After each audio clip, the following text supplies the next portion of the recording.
All right. I think it's time we go ahead and get the show on the road. What do you say, folks? We're only 25 minutes late. It's no big deal. I'll tell you the honest truth. I woke up like an hour ago, and then I had to go get dinner. And I threw together this session in probably about 20 minutes.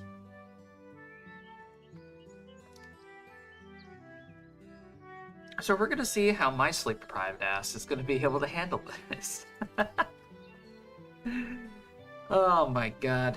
Alright, well, anyway. Good morning, afternoon, and good evening, ladies and gentlemen.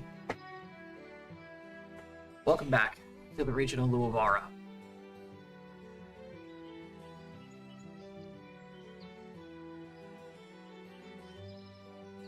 We are now getting to the point in the campaign where things are starting to really ramp up.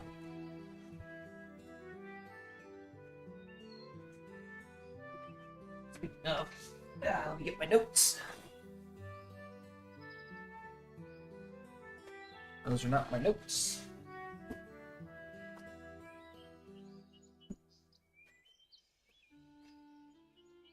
Where are my notes? Hold on.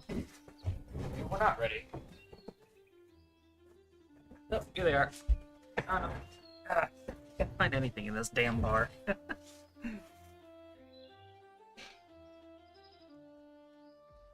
Alright.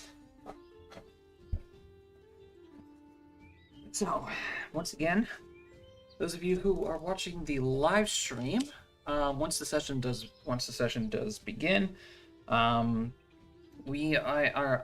personally am not going to be able to read chat. I'm going to be dealing with whatever the players are going to be doing, telling the story.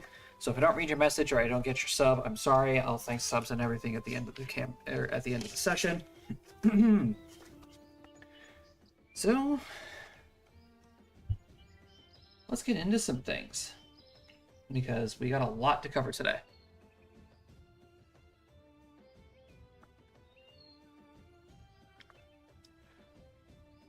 Let's also make sure that my Discord audio is coming through.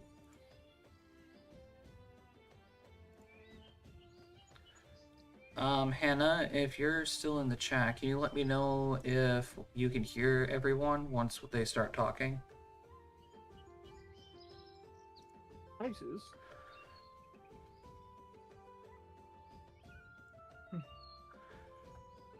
Wow, it's quiet in here. I knows. It's been quiet in here since Matt hasn't been able to interject any kind of discussion topic. What do you want from me? I drove 36 hours last week, and right now I'm eating delicious hibachi. Sue me.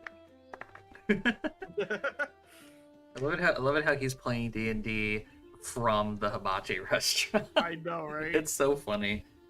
Do you just have us like? You're on my cell phone. You're in one earbud, and I'm talking to my brother too. So Dude. This is the definition of multitasking. Oh my god. Last week, I felt bad because I was driving last week. I could have probably popped my head in, but I was exhausted. So I'm like, at least listen. Yeah, but you also just got home from being in Montana for the last 6 months. Potato. Hibachi's delicious. My family's here. And I have D&D. I have Pathfinder 1 year. What could be better? You could have at least just given priority set, man. You could just give your family your full undivided attention, man. It's okay. Nah, it's my brother. He totally understands. He's done this before. Oh, okay. Then never mind then. W brother, right, chat? W brother. He's as much of a junkie of this game as I am, so we're good. Okay, excellent. All right. So, previously, the last time we were all together, you guys basically held off a battalion of elven soldiers at the Spring of Purity and basically rescuing the Kitsune hierarchy. Yeah. So it did take a while for the kitsunes in order to fully divulge.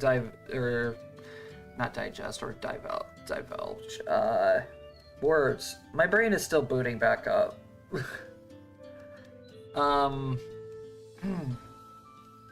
It took the kitsunes a little longer to purify the sword than it was to have Xavian to finish what Xavian was doing. But thankfully, you guys were able to get away from the conflict in Thalan and successfully rescue Shin and Rei out of the grove where the Spring of Purity resides. However, not without losses, as Kenshin, unfortunately, lost his life in the battle. So, using a form of magic that the Kitsunes were able to share with you, walking through one of their magical shrines led you to Ebon Keep, where most of the Draconic Council was waiting for you all in hopes that Rin would be okay, and you were basically offered a favor from the dragons. But most importantly, we're told some very important information. As the Boreal Tides and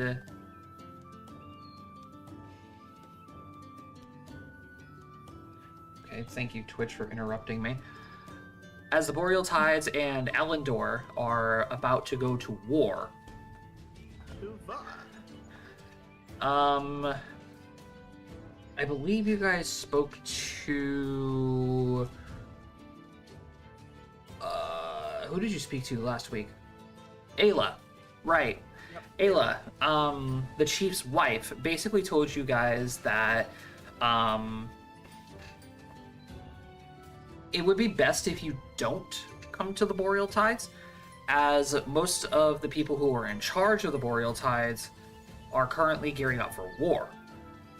Now, while you were all looking to go into a fight and help them, it was explained to you all that while Aristella is still with you all, there has to be somebody who is alive on the War Council.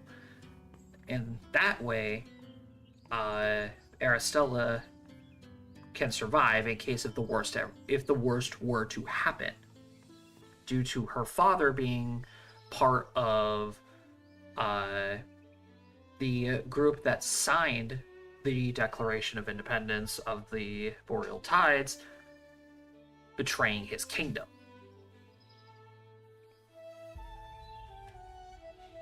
So, you guys decided to rest up in Ebon Keep for a couple days and plan on making your way back to Dandulir. And that's where we're going to pick up.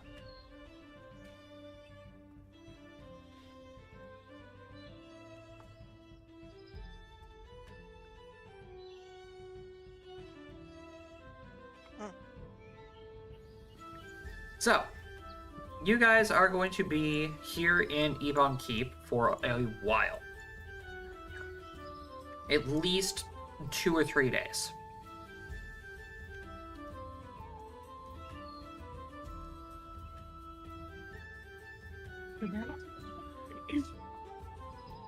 So, my question to you guys is there anything you guys want to do here in the Boreal Tides before making your way to Dandulir? Is there anything we need to do? I mean, I thought we were gonna help around with make sure everyone's all right, make sure everything's all settled with the kitchens before we move on to Dandulir. Right.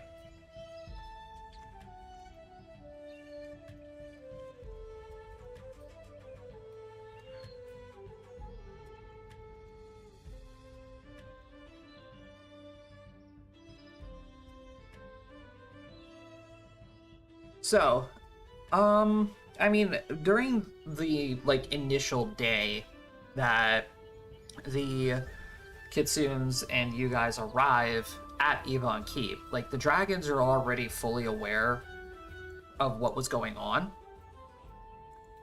And after you guys bring Rin and Shin through the gate, the dragons, explain to you guys, listen, we'll take care of everything. We understand that you guys have your own things to do. But then, you guys also did talk to them. More importantly, you guys talked to Andreas and asked him to lend the draconic assistance to the Boreal Tides in case if Elendor makes a move, which he promptly agreed to.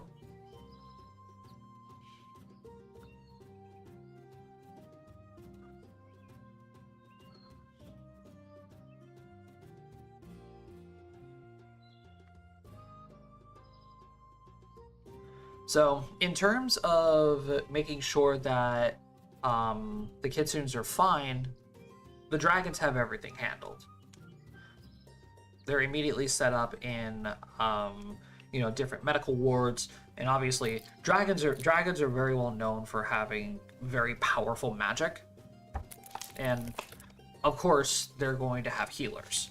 So, everybody is going to be under care and making sure that nothing is wrong. Which also includes for you guys. So you may of course heal to full, restore all of your spells. All right. Thank goodness. 70. I was going to talk about how he got absolute body.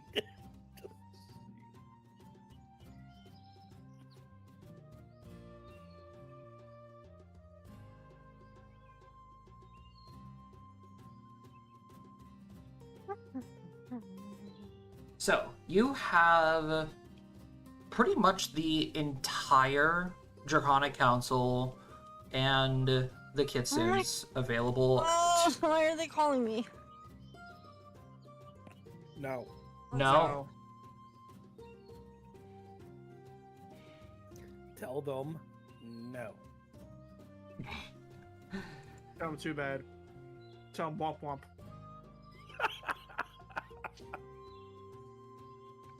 So anyway, like I was saying, you guys have the entire Draconic Council at your disposal. You have the Kitsunes if you wish to speak to them still, or we can go ahead and just say you guys healed up, did some I'm not going nowhere. basic shit around Yvonne Keep, and we can move on to Dandulir. I do want to go and talk to Shen to see what he found out. All right.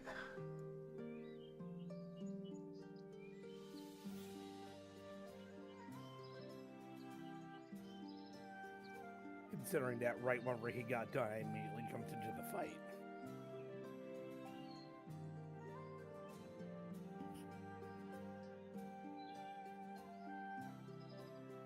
All right, so Xavier wants to go talk to Shen.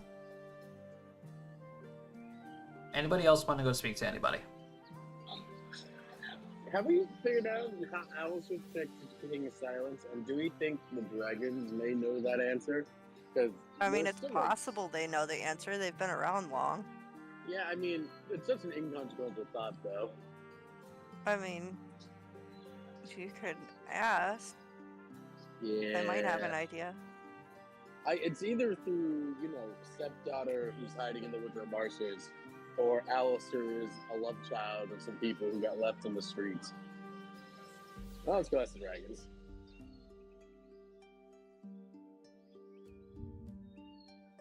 All right.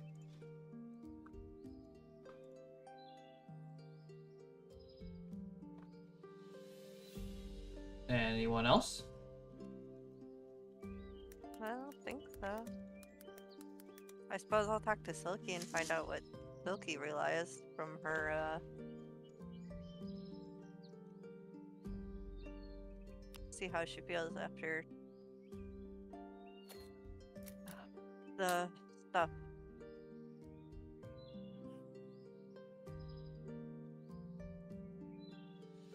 For All me, the almost, but spirit magic.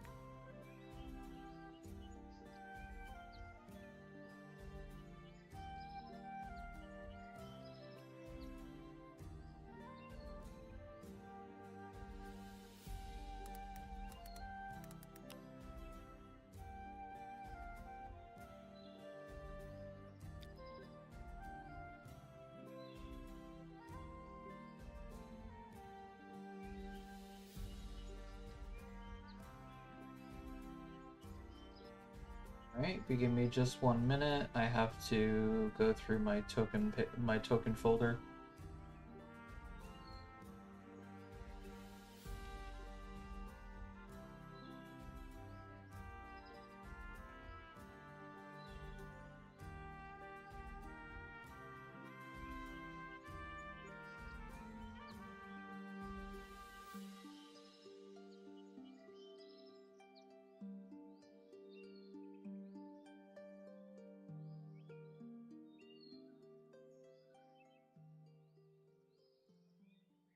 Oop.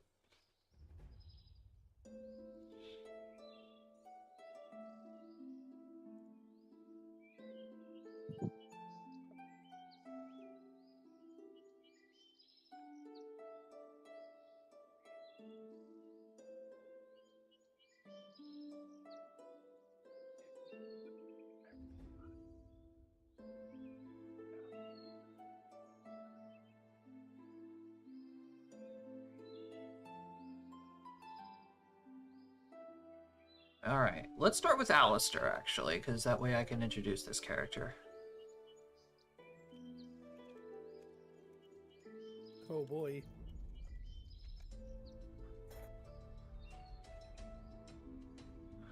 All right, so Alistair, you make your way up to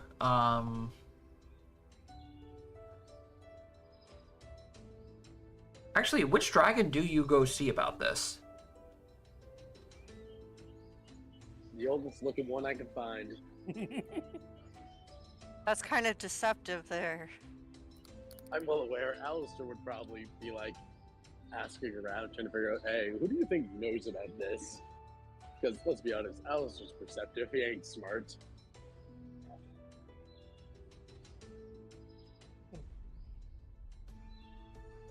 I'm gonna force Alistair to make a luck roll.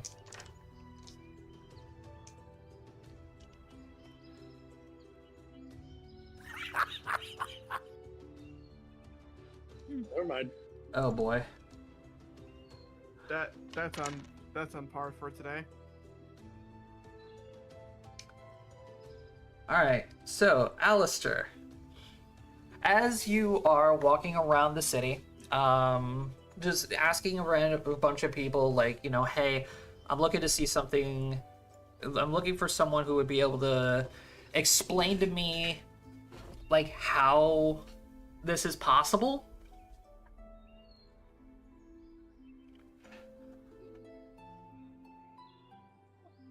And as you're speaking to one of the shopkeepers, you happen to feel a pair of hands, like, very gently wrap around your shoulders as a voice whispers into your ear,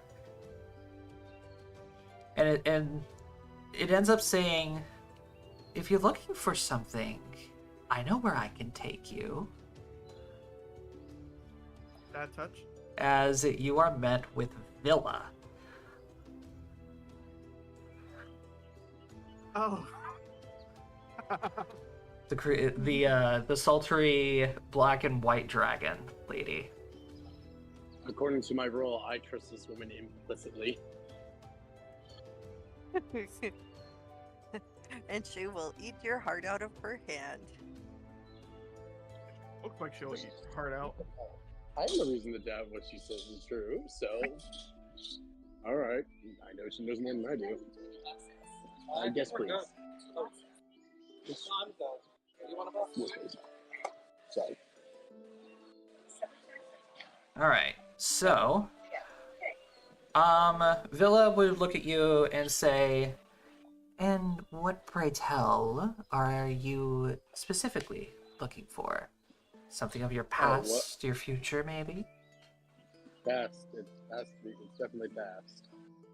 While we were in silence, apparently I'm somehow connected to the King of Silence, which I call malarkey on that. But if it has something to do with my past, I have no idea. If it's something to do about my stepdaughter, I also got no idea. So, like, someone who may have any information about lineage or heraldry, maybe, like, the proper call on that one, because I got not a clue, not a lick of it. See. Well, I do believe that there is someone who would be able to help you. Come with me.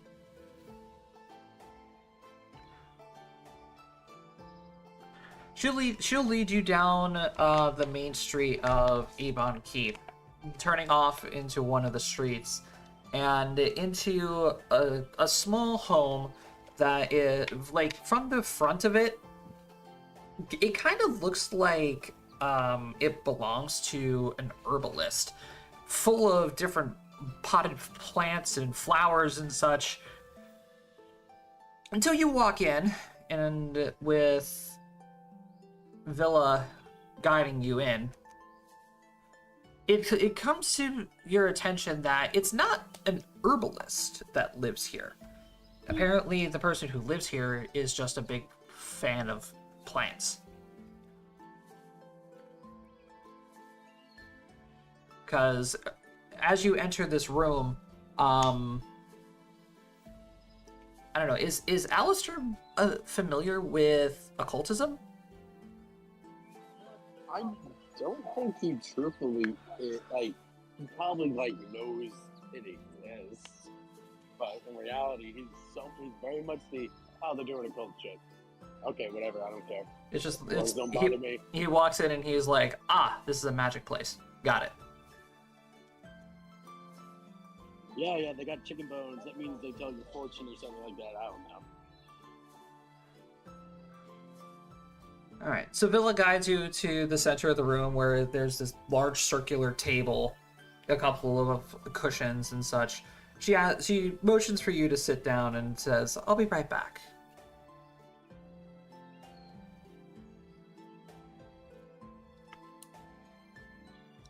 So she goes into the back. After a couple of minutes, you're going to hear another voice come speaking to Villa.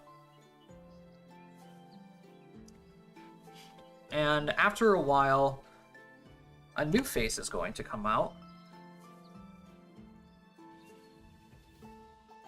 It's going to look like this.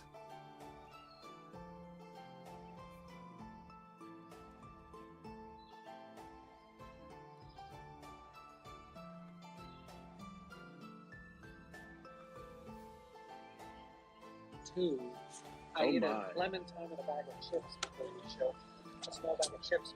So I can send it to you if you need to.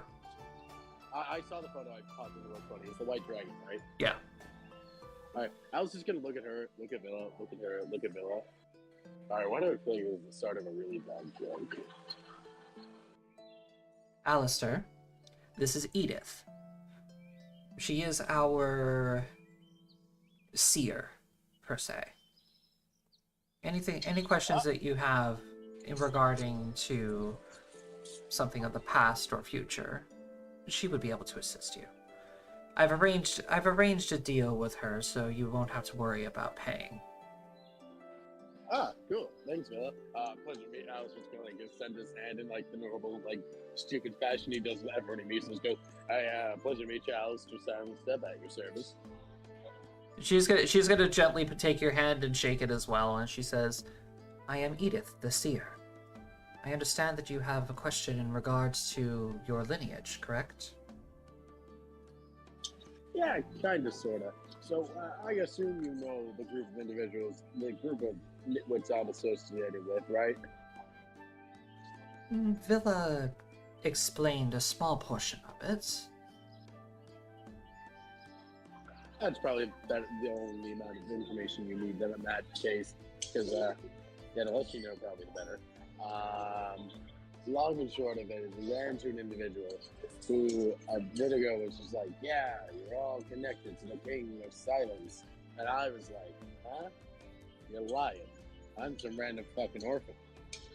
And we're trying to see if, like, I'm trying to figure out if, like, it's me who's connected to the King of Silence, or I'm, like, 6 degrees of separation connected because of my stepdaughter, who I adopted, and she's actually the one connected to this whole hullabaloo. That way I can put her in the priority list of things we need to do.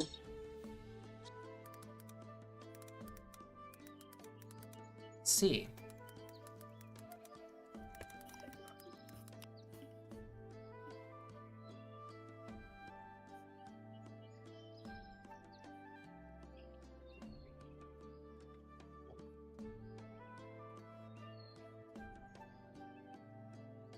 Well, in that case then, let us find out. So, of course, being a seer, she's going to take out a couple of things off of her shelves, you know, start mixing a couple of things. And then she's going to ask a sample of you, probably like a piece of hair would be the easiest thing. So once you give that to her, she'll mix that in and then open up a book of her dedicated source of magic. And then just toss in a couple of flowers. You see a couple of like little like chicken bones you'll throw into there. And then once she's done with everything, she puts it over like a small little like cooking stand. And as the concoction starts to boil, it starts emitting a white smoke into the air. And Edith slowly starts reading the smoke, basically. I assume Villa is still here. She's just standing off in the corner. I'm just gonna look at her and be like kind of like move my arm up and down, like, is she reading the smoke? Like, he doesn't say that, but he's like totally miming it. Just like that. She'll give you a slight gesture. Just be patient.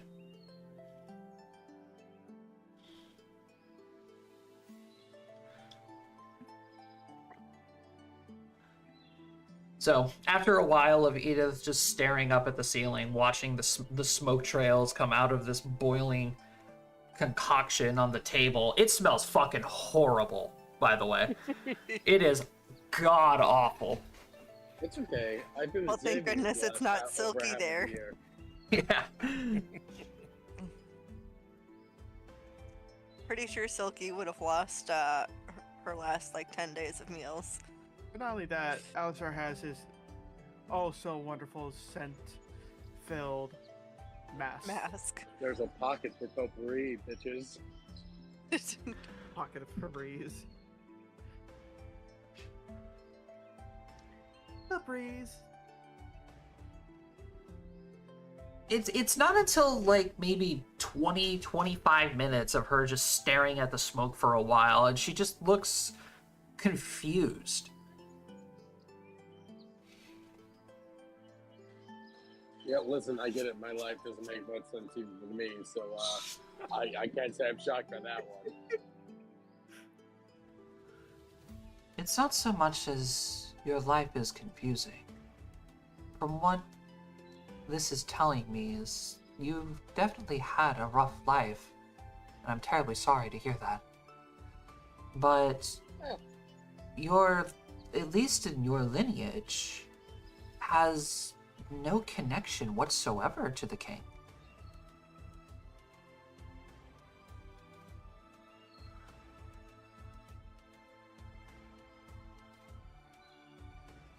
Ah, all right. Then it must be my stepkid. I knew it. I wasn't the noble. I get a little bit of all their faces being like, oh, look, you hoity-toity fancy people. Davian. But, well, I love how he specifically targets Sabian. Yeah, I know, right? Is there, by any chance, anything that you may have that I could use to search her, perhaps? Alice is gonna like rummage through his bags and like, I'm gonna do a classic trend. Like he's pulling out like different types of arrows and things like that. I got a photo of her, but that's not hers per se. Oh, you know what? He's gonna pull out a doll. I forgot I had this one, to be honest. You gotta let that in the bag. And it's been there for a while. Just, things get lost in the bag, She asks, may I see it then? Will I get this back? Yes. All right, yeah. She'll take the doll and she'll inspect it. You're therefore then going to see her eyes like change from the round human iris to a slit, more draconic like. And you're gonna see her reach into her bag and then pull out like a small little pair of tweezers. And then inside of the doll's hair, you're gonna see her take out a very, very small hair follicle. She's gonna hand you the doll back and then drop the hair into the boiling concoction. You're gonna see it start bubbling and colors are gonna change. The smoke is going to stop and then eventually restart again.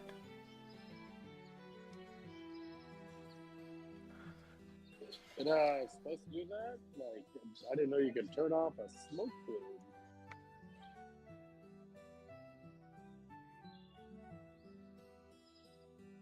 I assume that you are not also familiar with different versions of magic then. I know as much magic as I know numbers. And I could maybe get the 20 on a good day.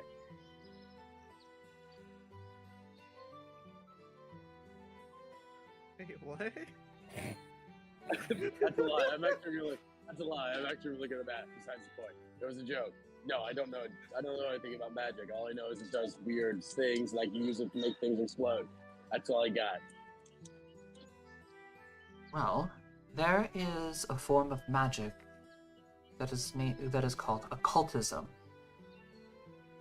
And it's fairly,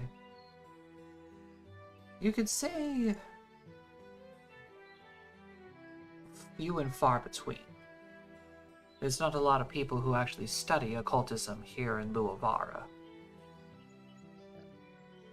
So it's obscure occulting and obscene, obtrusive. Nah, I got nothing else. Keep on going. So, another 30 minutes of her pretty much staring at smoke. Alistair has found the chair and just pulled it over to wherever we are at this point. There's like these giant like pillows that you would be sitting on the other side of this table of her. Alistair found a chair.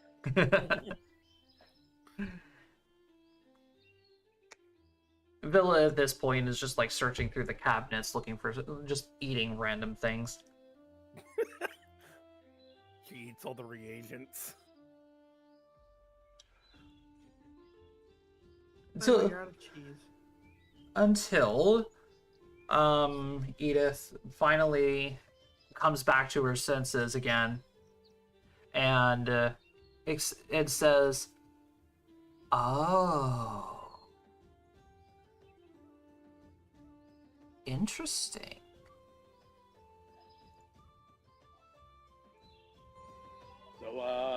Is it interesting in a good way? Interesting in a bad way? Interesting is I should pack up my shit, go to the Winter Marshes, get my kid, and go hide her in a hallway?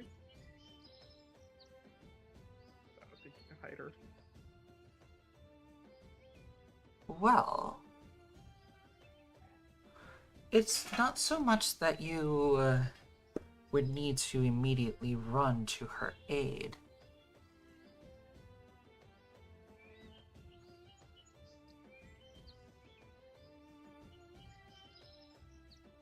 In fact, she's doing quite well on her own.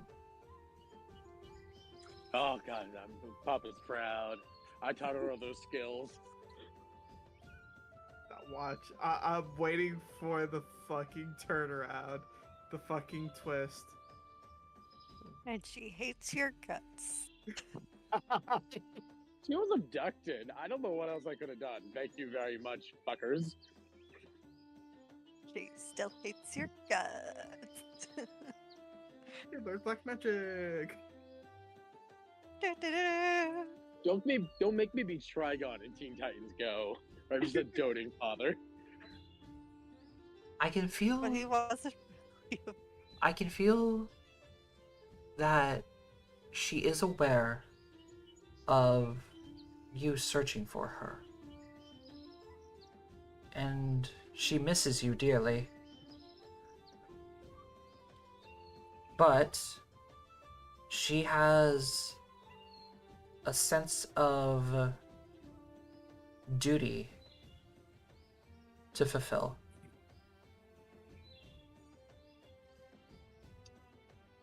Oh? Like, she like the chieftain or something out there? Or like leader of a war party? If she's the leader of a war party, I'm gonna be proud. I don't know if they can tell that.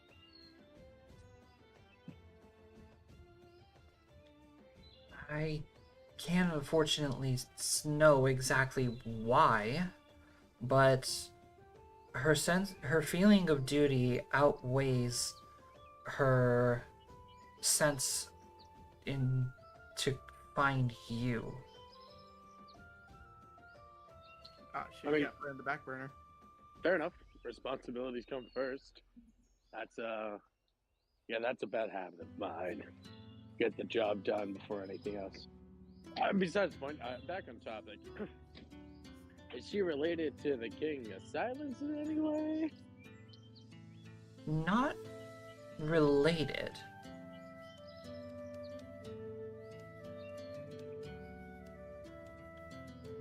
Do you Say that like there's something more. do you plan on finding her soon? I mean, probably within the next couple of months, I would say. Sooner rather than later. Like, if I can go to her earlier, yeah, but at the same time, I'm kind of with this other group of people. We're kind of trying, you know, the whole like getting a boodle of it all. You've just watched my entire life history.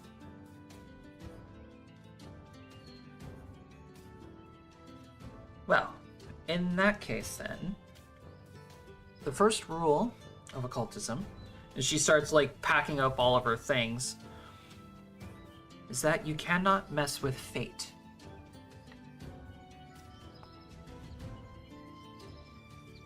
You will find the answer to your question when you find your daughter.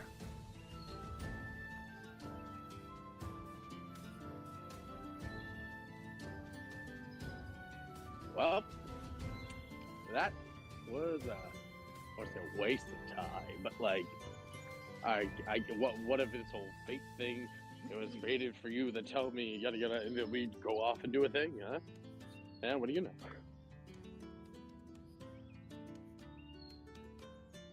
Edith, you're playing with the poor boy. I'm simply following the rules of my teachings. Besides, why would I want to spoil his own story? Hey, listen, I'm just gonna say this: if we're all playing by the rules, we wouldn't be rebuilding Yvonne Keep here, folks.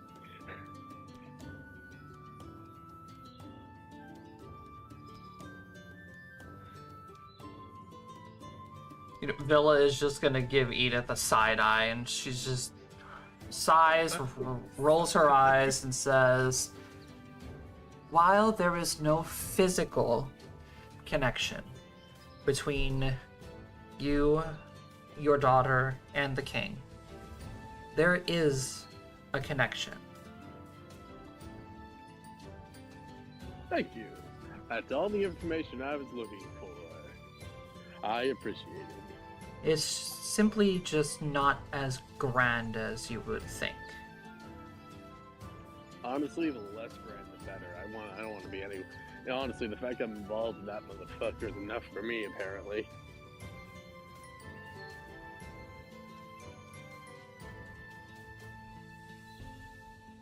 But Because there's so much effort to go out and be, the hero. Ugh. Let me just go back to being a cretin on the sidewalk. I think you're a little far too deep for that to be a thing. Trust me, I'm amply aware. But to get the full context of the answers that you seek, your daughter will have them. Well, thank you very much for your time, then. I appreciate all y'all. And I also got to shake her hand. She'll again very gently shake your hand.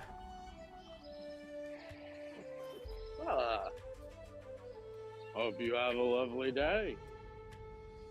And Alistair's gonna turn, walk out of the shop, take a couple steps, look behind him, and just kind of do a very silent pumping his arm, yes. She's important, goddamn, she's so cool.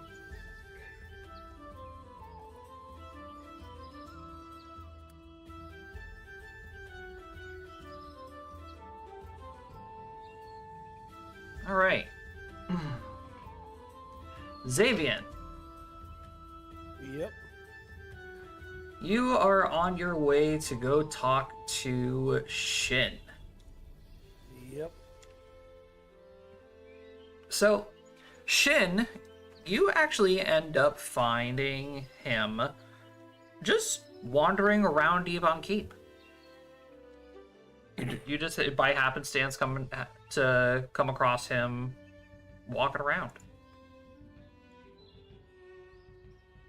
I mean, to be fair, I'm not really all that surprised with everything that happened.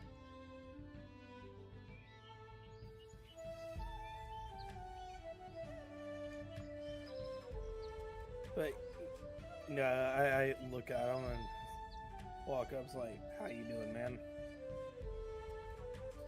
Oh, well, I mean, just really taking in the sights. I haven't been to Ebon Keep in several decades. So, just seeing how the city has changed, really. Yeah, last time we were here, things were on fire. Ah, I do recall hearing that story. Yeah. Is there something you need? I was hoping we could go over what you found out. Oh, yes, at the spring, right. Okay. Let me think. How can I word this? Oh boy, I like it when that happens.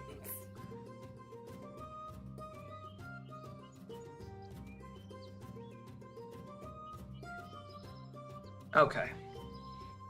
Xavier,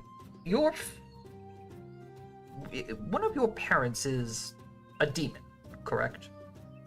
Yes. Okay. Can I get some context as to,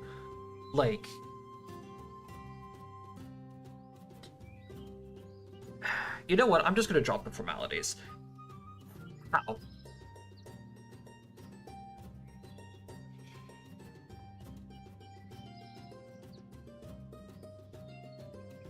How did that come to be? Was it an invasion, or was it... Not that I understand. father went out of his way to help my mother. The details on their meeting are kind of iffy. At least what they told me. So your parents are still together, correct? Yes. Okay. In that case, then, do you happen to know what kind of demon your father is?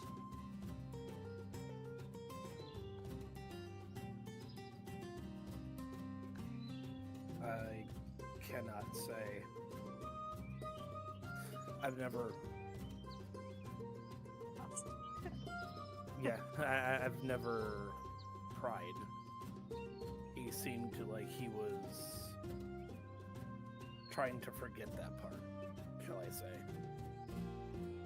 I see. Well, after connecting with your spirit and looking into what is causing this imbalance, I found what your father is, and in tandem, what you are.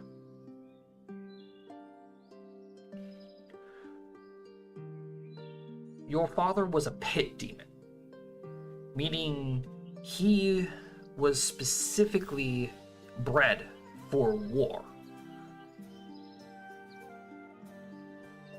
Hence the reason why you have such a great talent for fighting.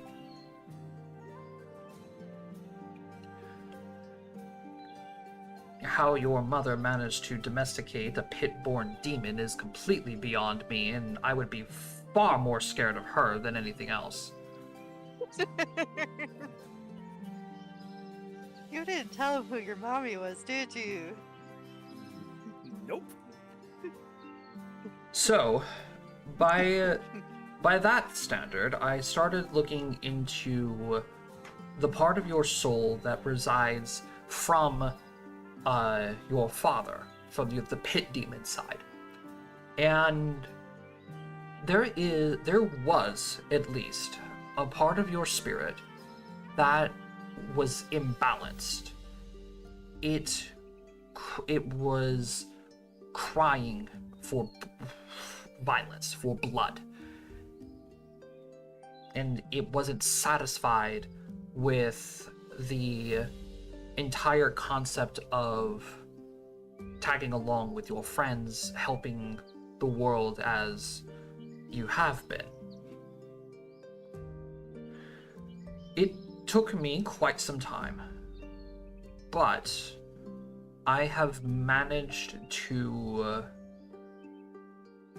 level out that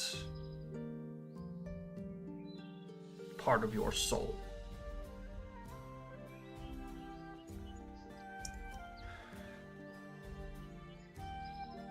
So, I would really like to have it tested, perhaps.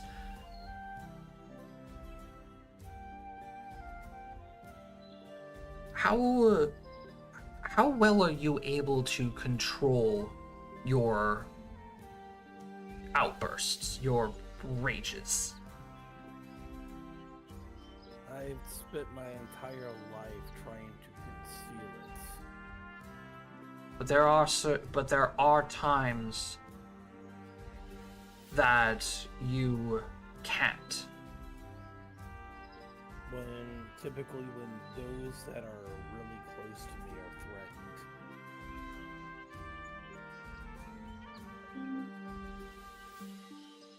threatened. I see.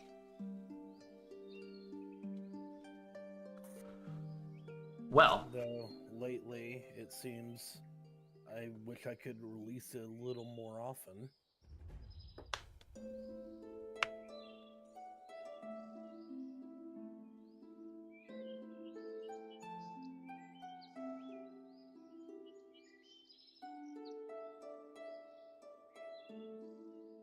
well, in that case then, Yeah, let's get out of town. Let's go into the mountains. So he takes you up a trail into the into like more of the mountain cliffs, where along this cliff there's like a whole bunch of like giant boulders that have fallen from higher portions of the mountain. And he turns to you and he says, "Okay, this looks like a good spot. That way," and he looks over the cliff. We're not underneath anyone, or nobody is underneath us. I want you to channel your rage, but don't think more. Do not think of the negatives of your rage.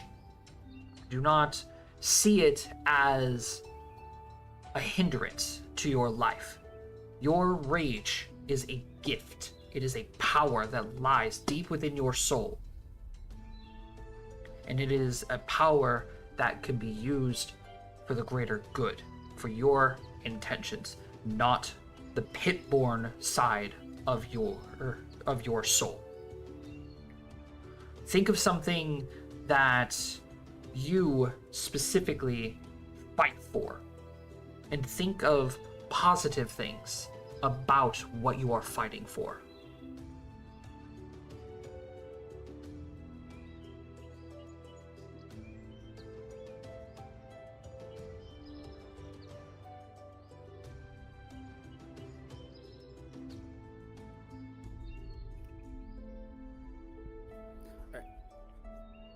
So I make a check for this, or just No, you just all right? describe it. Like, describe what Shin asked of you. Like, what Xavian fights for? Yeah. Talk me through Xavian's thought process while trying to channel this new power that Shin apparently unlocked in you.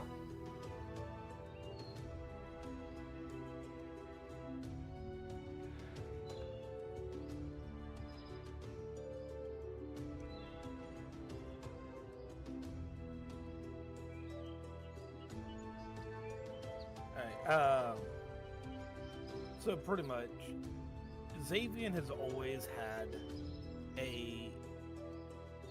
when he travels with people and he gets close to them, he feels like a deep set connection. And it goes back to his,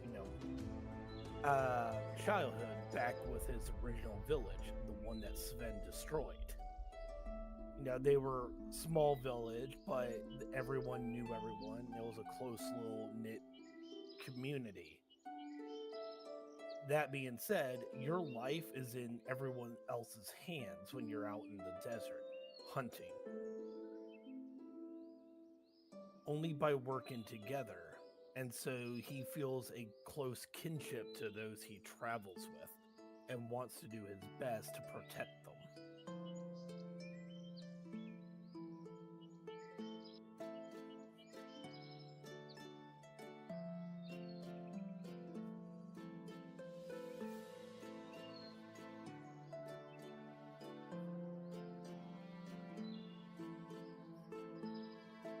And typically, whenever seeing them get hurt, it feels like he is personally failing them because he could not have protected them.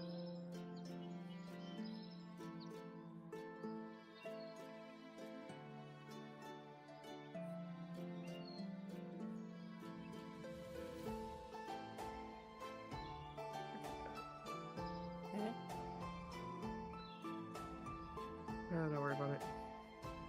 So as you're thinking about this, your mind is suddenly filled with the adventures that you and the rest of the party have been on. Starting from the very beginning at the Nameless Farm, all the way to seeing everyone suffer and seeing everyone at their lowest points. And you can physically feel something start burning in your chest, as a very familiar feeling. But as you think more on your friends and your village and your parents, you slowly start to see the images of who your friends were to who they are now.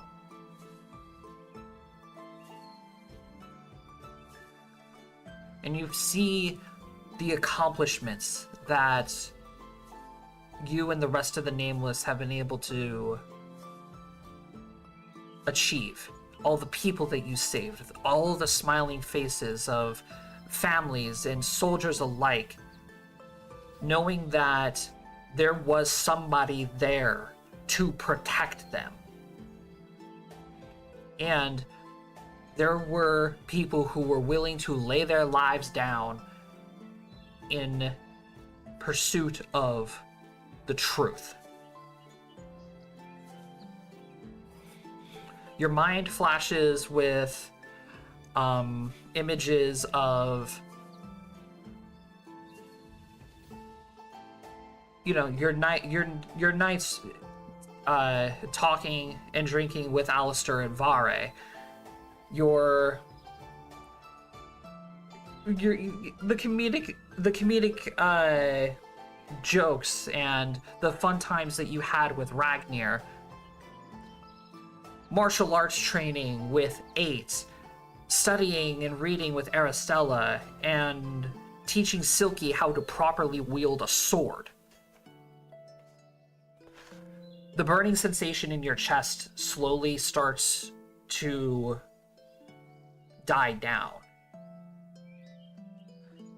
And it's suddenly replaced with the familiar strength and power that you recall every time you enter a rage. Your body feels stronger. Your skin feels tougher.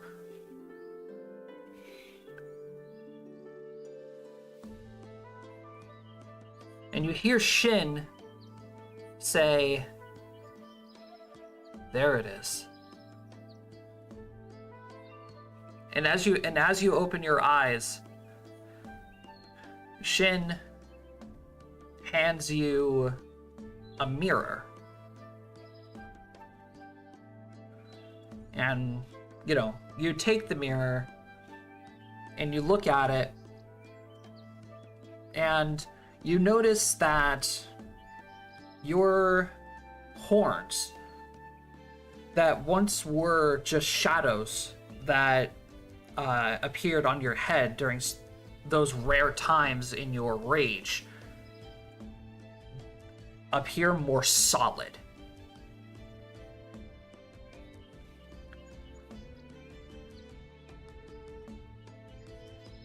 Shin looks at you and says, "Now, I want you to release this power."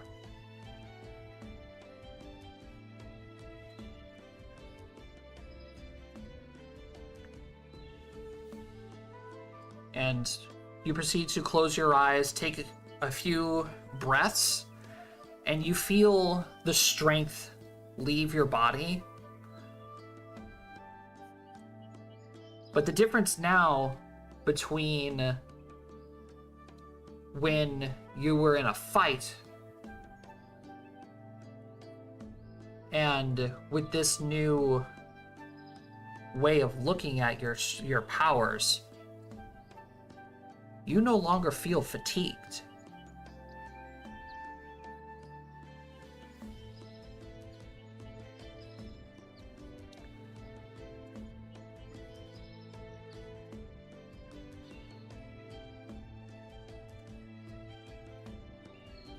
So, Rusty, Yeah. in game sense, in game talk, your rage can be activated and turned off at will. Oh boy. And you will no longer be fatigued after you rage. Woo! No more instant passing out. Let's go. No more nap queen.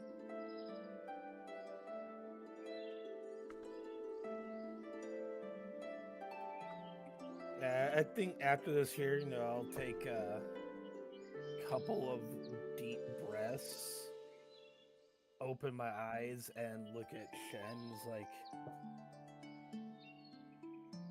well, this is different.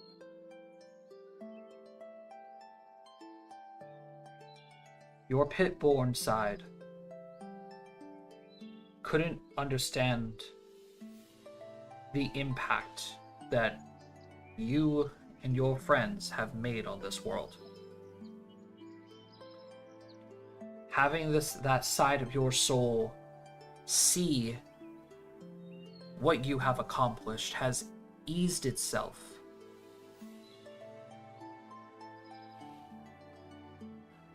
But it is still not 100% complete.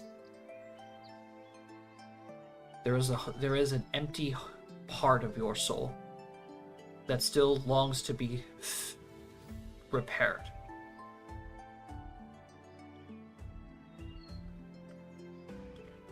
Unfortunately, I do not know what that is. Oh, I appreciate your help.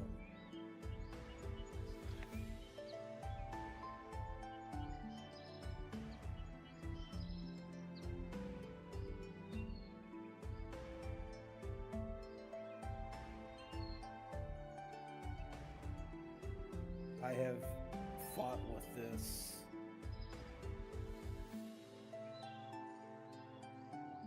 for so long.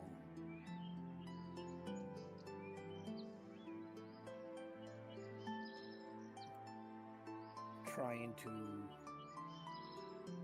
hide it. Afraid of actually unleashing it.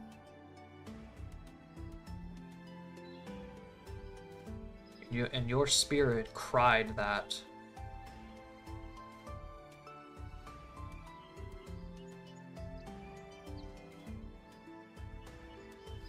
Your powers are not something to be feared, Xavian.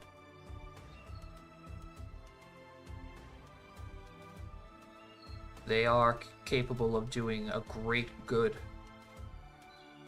You simply just have to show it.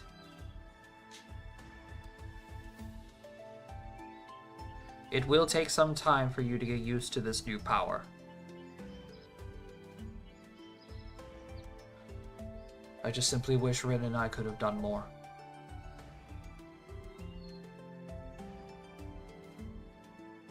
You've been more than helpful. Thank you. No, he's gonna reach out, give you a firm handshake. He's gonna pat you on the shoulder and say, "How's about we go grab a drink?" I could go with that. I hear tales of the desert walkers, how strong their livers are. I'm willing to see how far you can go. Oh, it's a challenge then.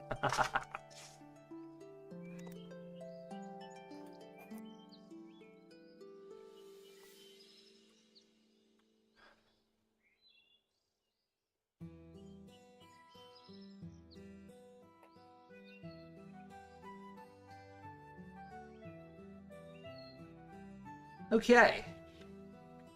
Next up would be Aristella.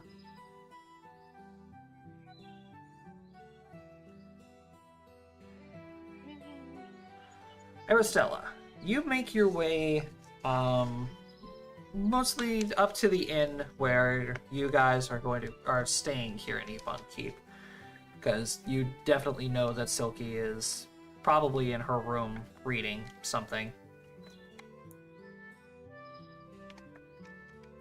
And, as you knock on her door, she calls for you to come in, and sure and shit, there she is, in the middle of her floor, surrounded by books, and a whole bunch of different little runes floating in the air. She looks up at you wide-eyed, like she just got caught with her hand in the cookie jar. I haven't been doing this long, I swear.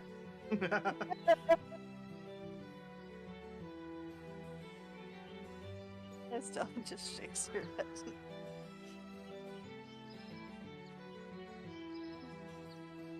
I was coming to see how you were doing after everything. We didn't exactly get to talk about anything on the way here. Been a bit chaotic. Did you find some answers? Yeah, I kinda did. Rin explained to me that my consciousness and my soul were clashing with each other. And the reason why I wasn't able to pull the sword was mostly due to that clash.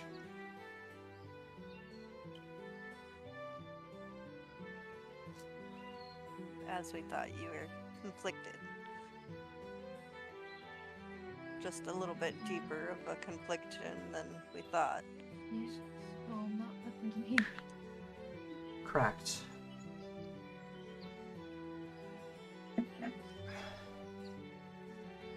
Can I tell you the truth, Aristella? I mean, we've been around each other this long. I don't think lying's gonna do us any good here. I don't. But I don't think helping Oranoth or my master is a good idea. there kind of seem to be two sides of the extreme.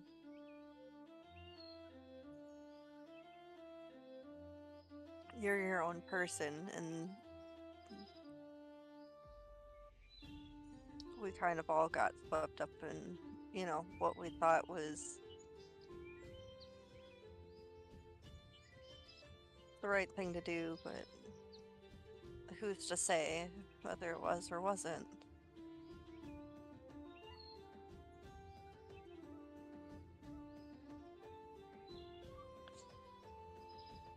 She's gonna reach over and she's gonna pick up the sword, just lay it in her lap and look at it and say,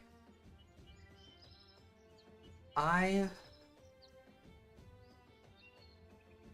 don't want power. I don't want to rule. I don't want to do anything that has to deal with the conflict.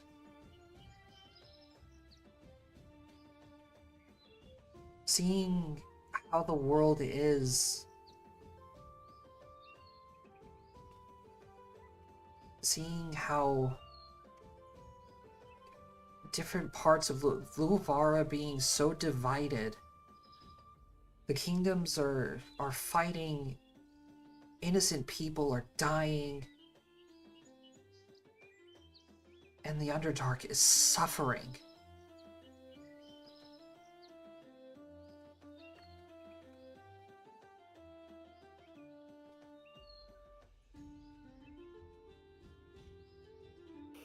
I know I'm only one person, and I know I'm not all that strong to save everyone.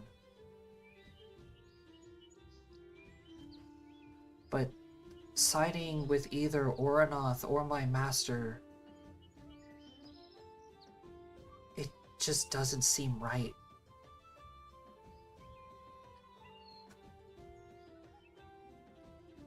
The prophecy never specified how you were going to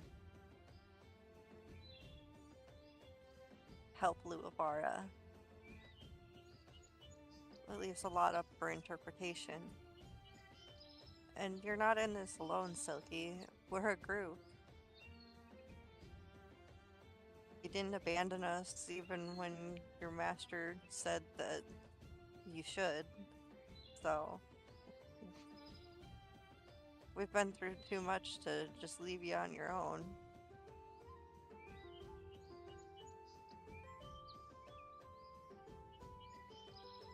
Yeah. Plus, I think you'd forget to eat if we left you on your own. She actually she reaches around like around the bed corner and she pulls out like a half-eaten bagel. Just the bagel. Getting better at it. Let's go get some food. Get some actual food. I think the rest of the group should hear your opinion too. I don't think anybody's necessarily going to disagree, but even if we do, it's not like we can't talk it out. You're gonna see her wave in the air, and all the runes are gonna start disappearing.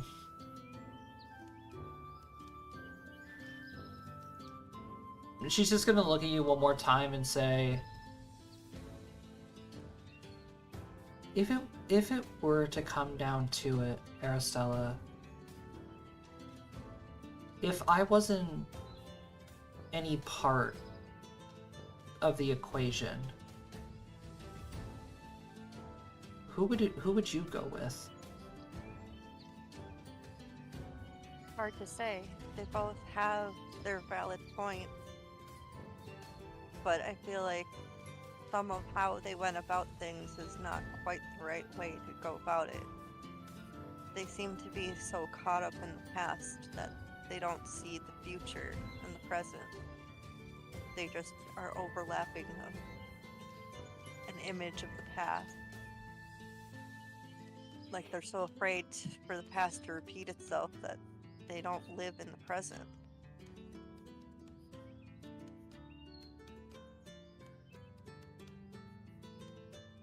You know, it took a long time for us to be able to kind of step back and look at both sides, you know.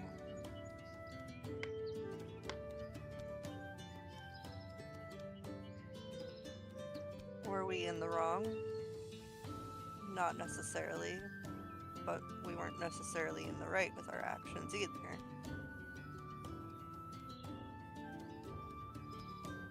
Like most, we make mistakes. We're only mortal. We're not omnipotent, we're not omniscient. All we can do is our best. Mhm. She's gonna grab the hilt of the sword, and then she's gonna show you that she can pull the weapon again. As she exposes the blade, that now kind of looks a lot more dazzling than you remember seeing it last. It has like this nice internal shine to it.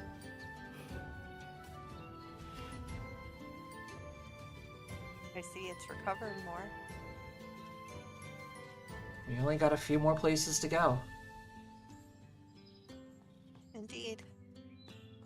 She'll resheath it. Let's go talk with everybody about our next plan then. And some food.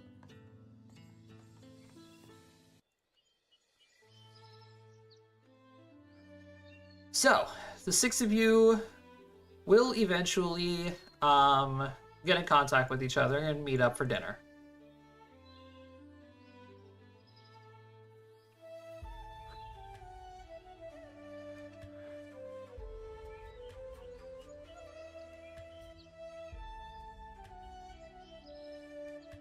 Alright, next up, Dandulir. That's the plan.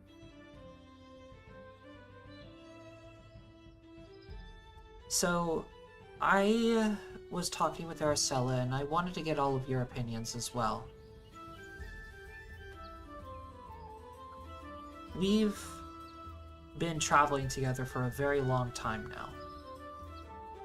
And I feel like that we've definitely gotten a lot closer to each other. So I want to be completely transparent with you all. I do not believe that siding with Oranoth or my master is a good idea.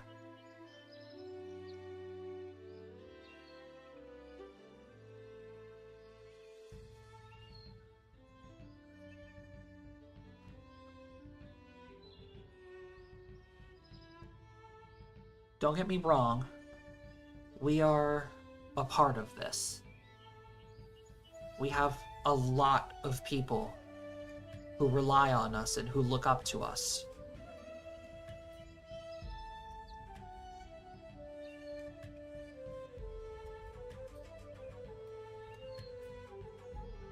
But that's just the thing. Those people who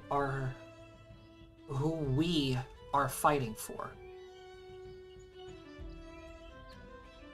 It's the whole reason why we've been exposing Oranoth and seeing how the people in the Underdark are suffering and how the people of Silence are coming to terms with their reality.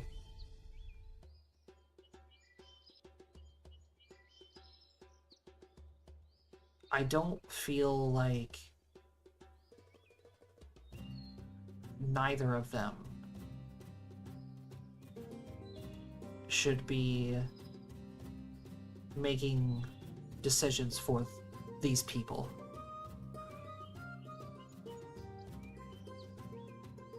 And I told Aristella simply, I do not want power. I do not want to be a ruler. And I don't want to take over anything.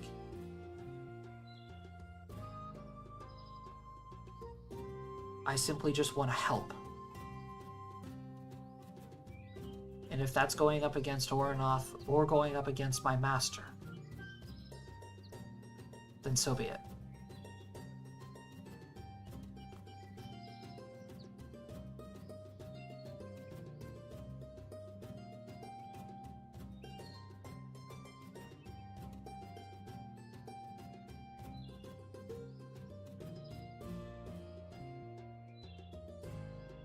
Any thoughts?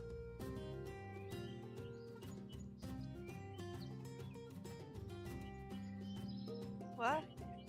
We're not the Nameless for nothing. Had a point there. I agree with you, Silky. I want to do my best to help, but at the same time,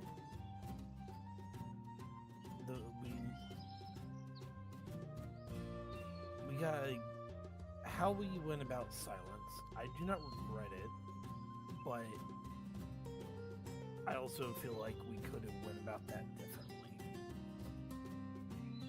Because yes, these people are free, but it's just, it came as a massive shock to them all. Right. We also cannot ignore the suffering of the Underdark.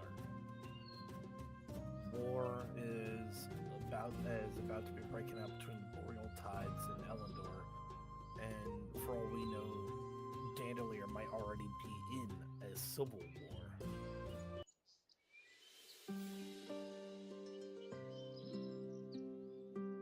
I want to do what we can to help people,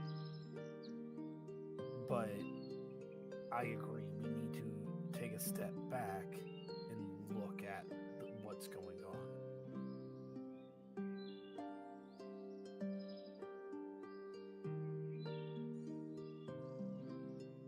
The last thing we need to do is rush to help people only to make them suffer more.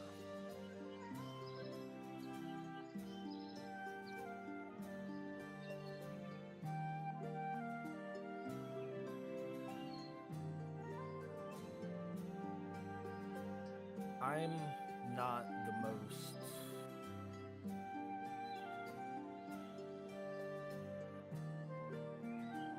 thoughtful person. I typically run a little more on instincts, shall I say. But I have trust in your judgment, Silky.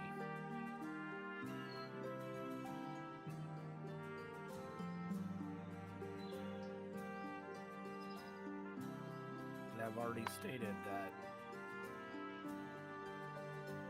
I will travel with you.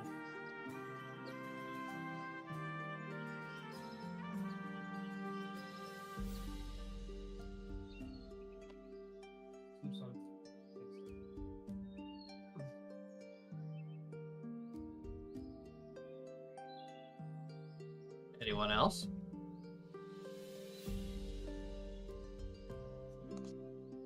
Are we all here? I wasn't sure Yeah. this. Yeah, all- yeah, we're all everybody Yeah, we're is all here. everybody is just talking over dinner. Oh, okay, sorry. That's my bad. In my head, from what I heard, it was just a conversation between Silky and Marcella. No, we came back to the inn and we all grouped up for dinner and we're chatting. My bad. I misheard. I was just gonna look up, like, mouthful half of food, and just kind of give a thumbs up and just swallow his food real quick and be like, "Listen, I walk from A to B. I kill everything in between, or I deal with it however you want. End of the day, whatever we do is whatever we do. We've never been beholden to anyone's rules or authority. What the fuck is the point of starting now?"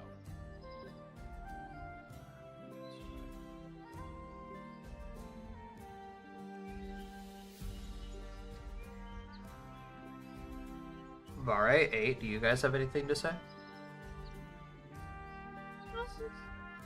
I was just kind of along for the ride. Like, yep, whatever y'all decide. I mean, you haven't steered us wrong before. Yeah. Just gives a thumbs up. Takes another drink. Regardless, we're all in this together.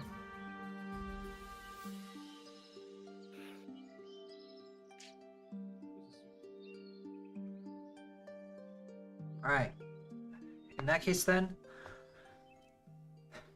let's think rationally how we're going to deal with Dandulir, then.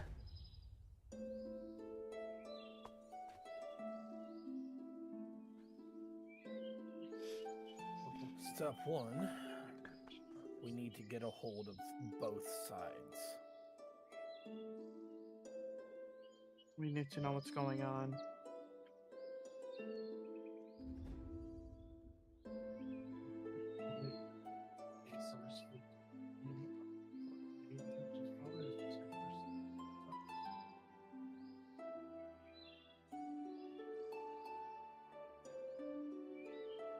I agree. We need to find a compromise between both sides.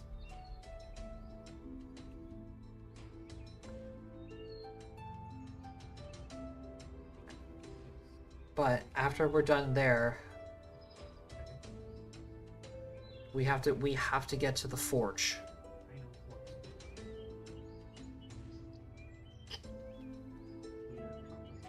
The people come first. We'll deal with the sword and everything later. We still have another greater teleport school, correct? We do.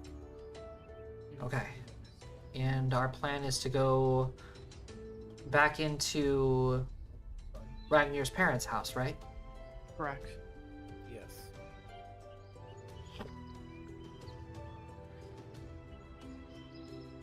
All right. Let's do it in the morning then.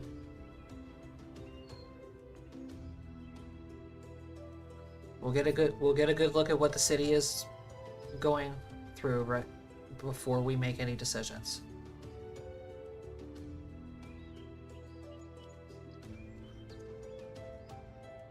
Any objections? Nope.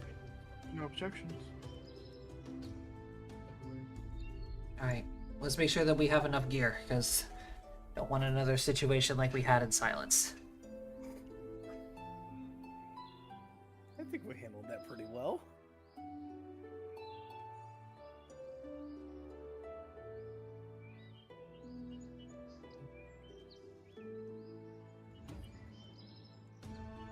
All right.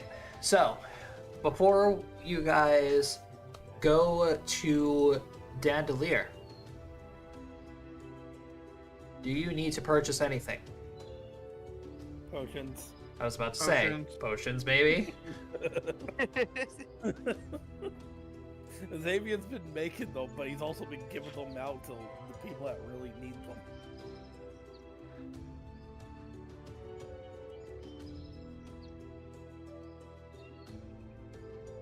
All right. Well, you guys do have 11,000 gold Money. in party loot. And luckily for you guys, you are in Dragonland, so magical items and potions are abundant. Woo! Yippee!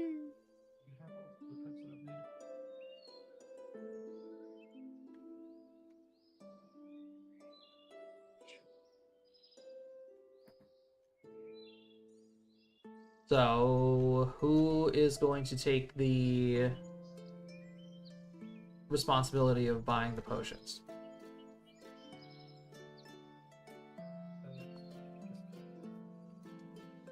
All right, well. Oh boy.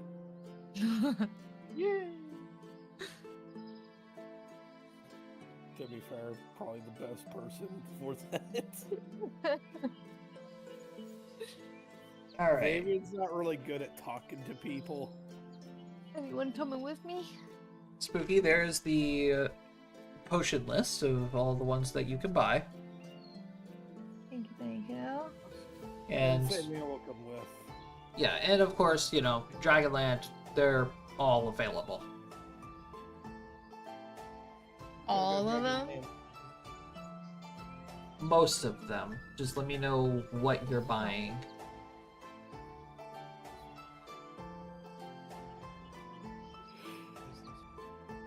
Definitely get our hands on some healing potions. That would be a good idea. Healing potions. Do we need teleportation potions for these?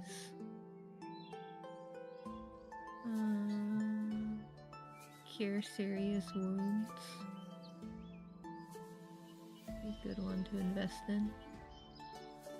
Yeah, I mean, it's one of the higher up healing potions. Yeah.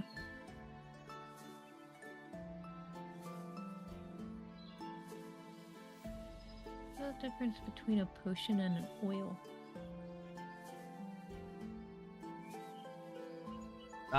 Oils take a little bit longer to apply than Oh. a potion. I see.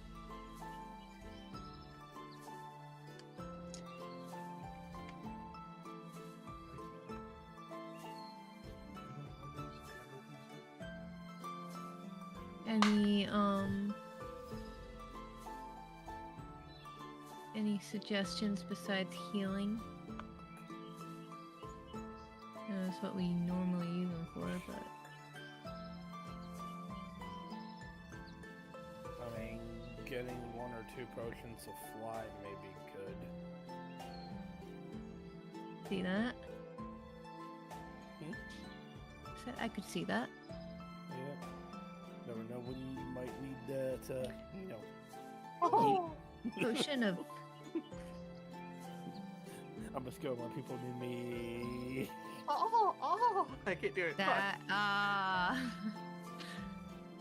What about a potion of tongues? Are we ever gonna need something like that? Is there any languages we don't know?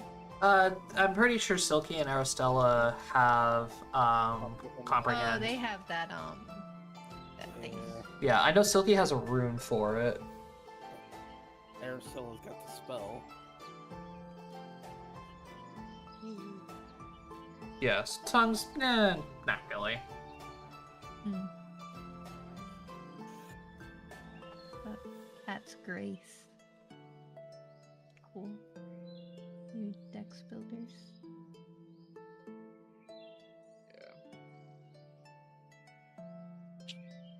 I think we're mostly a strength party.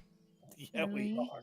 Yeah, I I think. mean, Yeah, 'cause- all the martial Well- class uses strength. Dex is just my bonus for firing weapons, but strength is what I need to actually use the composite longbows.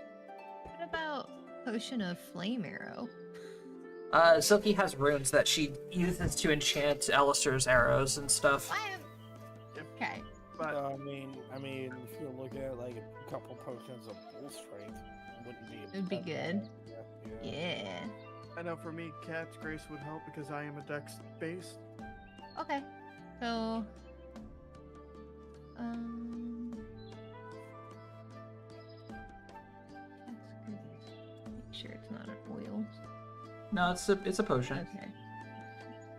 They're just mixed together, so I don't trust what Yeah. it is. Yeah.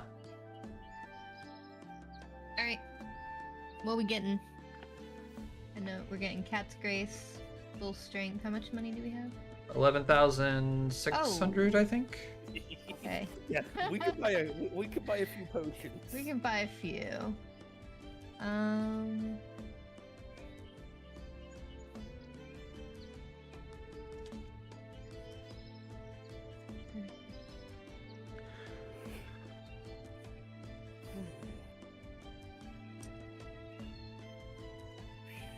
Right. How many? Just one cats. Where is it? Let's see. Cat's Grace is There it 300. 300. Bull Strength is 300. Flying Cure Sirius are 750. How many of the flying do we want? I'd say probably about 2. 2, so that's 1,400.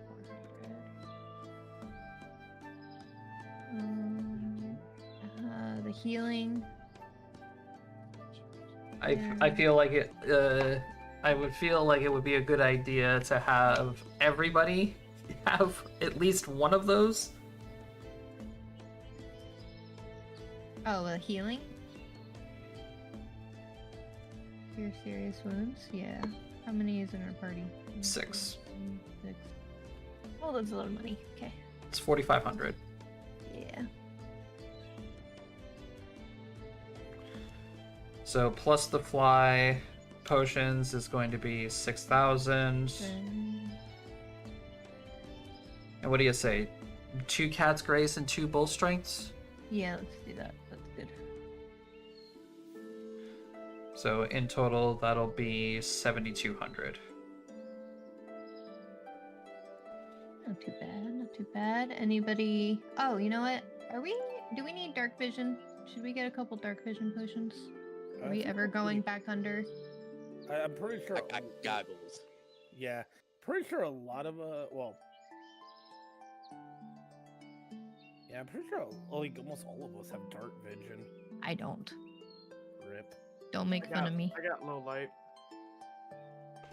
I want a single dark vision for myself. That's okay. Dark Vision is 300. Just in case.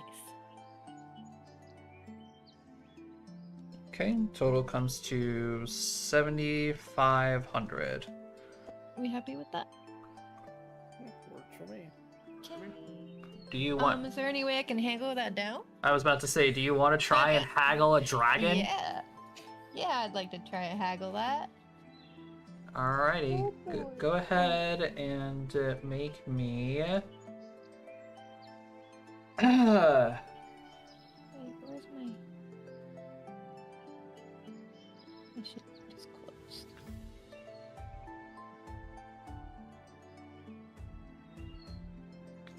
Go ahead and make me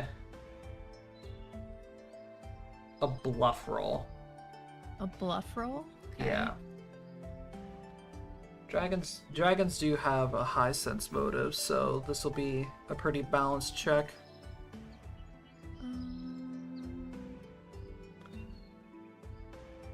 And I know that's one of your performances, so that's why I'm saying this is going to be pretty balanced. I want to use my glibness too.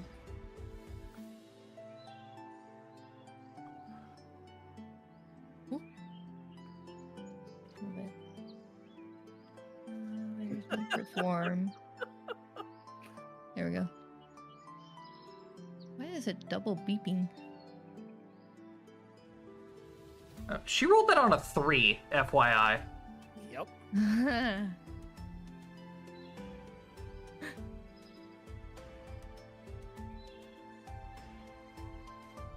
Luckily for me, the dragons actually stand a chance against this. Not when I roll a 6. Alright, cool. Ooh.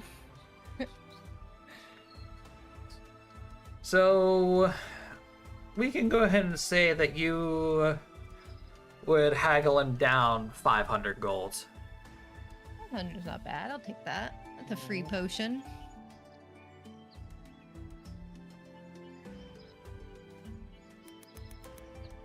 So your total gold count now comes to 4,689.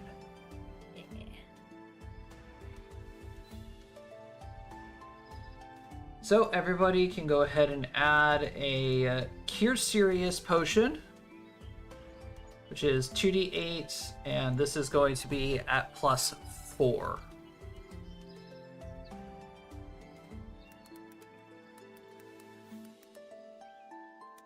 Or 3d8, sorry.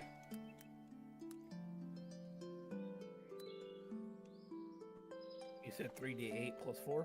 Yes. Alright.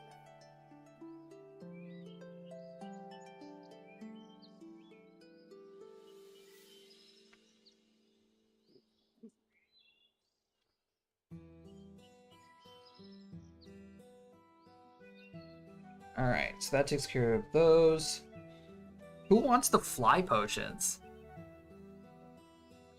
Vare. Death from Help! above. Me! Death from above. I was about to I say, press fly skill. Araceli and Alistair would probably be the good options for that. Range, Yeah. range. 3 more levels and I get my wings, guys. Alright, Araceli and I Alistair. can't grow wings. Araceli and Alistair, you can go ahead and take the fly potions then. Alright. How many of them are there? There's 2, so you and Matt get 1.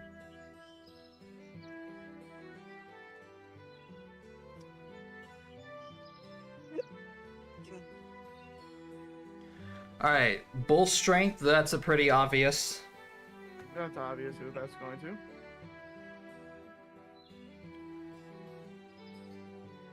Yep, so Xavian and who else? That would be Xavier and Alistair. Yeah. No, a bowl strength is actually kind of wasted on me to an extent. It only increases my ability to hit. It doesn't increase my damage. So No, it's probably better for Increase Vare. your damage, not your chance to hit. Yeah. Oh wait, Will it? Yeah, archery. yeah, no, yeah, your dex is your attack, strength is your damage, but your strength is also capped. Yeah. So it's a bow strength is better for Vare. Yeah. Alright. I have to just Or 8. naturally I have to naturally raise my Well, strength I before I could can keep it out. Use the full strength spell on me. So who's getting it? You. Yeah, you can take that. And then the Cat's Grace potions. Me. Yeah, 8 and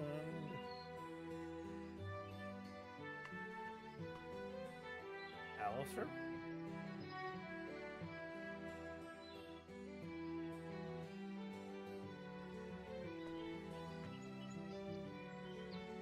Matt, you would benefit from Cat's Grace, right? Theoretically, I believe that will increase my chance to hit. So yes. I like those options. 8 and Alistair get them. All right, so I'm like on roll 20, but not at the same time. So I got a cure. I'll put those in for you. Oh, you got that? Yeah. Thanks. Cure. I keep notes, but I'm also like pseudo talking to my brother. So Yeah, that's fine. You're good. It's just one cure serious, right? 1 Cure Serious and 1 Cat's Grace. Yep.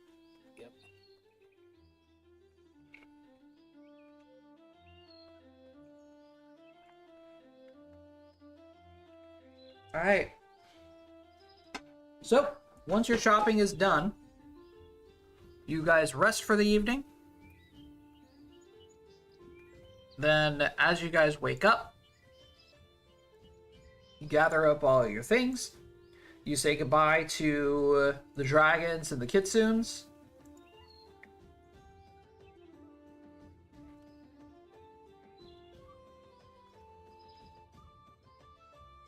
And poof. Before we do teleport, are- though, I sit down and I tell Vare he may want to sit down as well. Why? Trust me. Okay, he sits. Are you my dad or something? What's going on? Do the thing. Your back will thank me. And as Mari says, huh? Teleport. Ah! And then poof. You guys arrive back at the Gold Bottom residence. Yeah. Yeah. And Vare, as you guys come out of the teleport, you suddenly realize why Xavian said to sit down. As you look around the house that you're now in, and it is tiny. If you were standing up, you definitely would have whacked your head on the ceiling. We would have played a game called Whack Fuck. Thank you. Appreciate that. Like inspects my hat, make sure it's like not ruffled, the feathers are still intact. Okay, Alistair.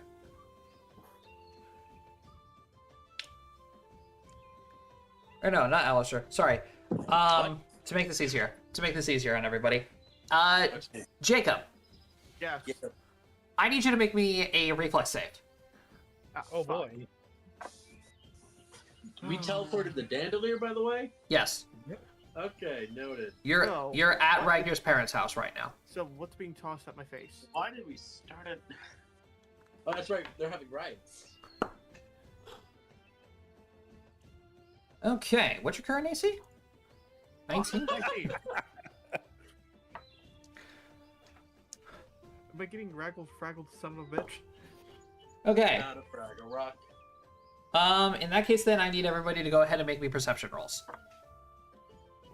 Okay. Timothy, stop singing the Fraggle Rock theme song. Ugh. Fraggle, son of a bitch. Do I make a How many of you have perception not check thought roll? about Fraggle Rock in a while? How many of you watched Fraggle Rock growing up? Muppets. Alistair sees all. Yeah. Did you roll for me, Jacob? Not 20. God damn it! Why you gotta Sees like? all. Why you all up Alistair in sees me? all. Do I have to roll an 8 as well, or no? No, because, yeah, this is happening to 8. Okay, I just wanted to double check.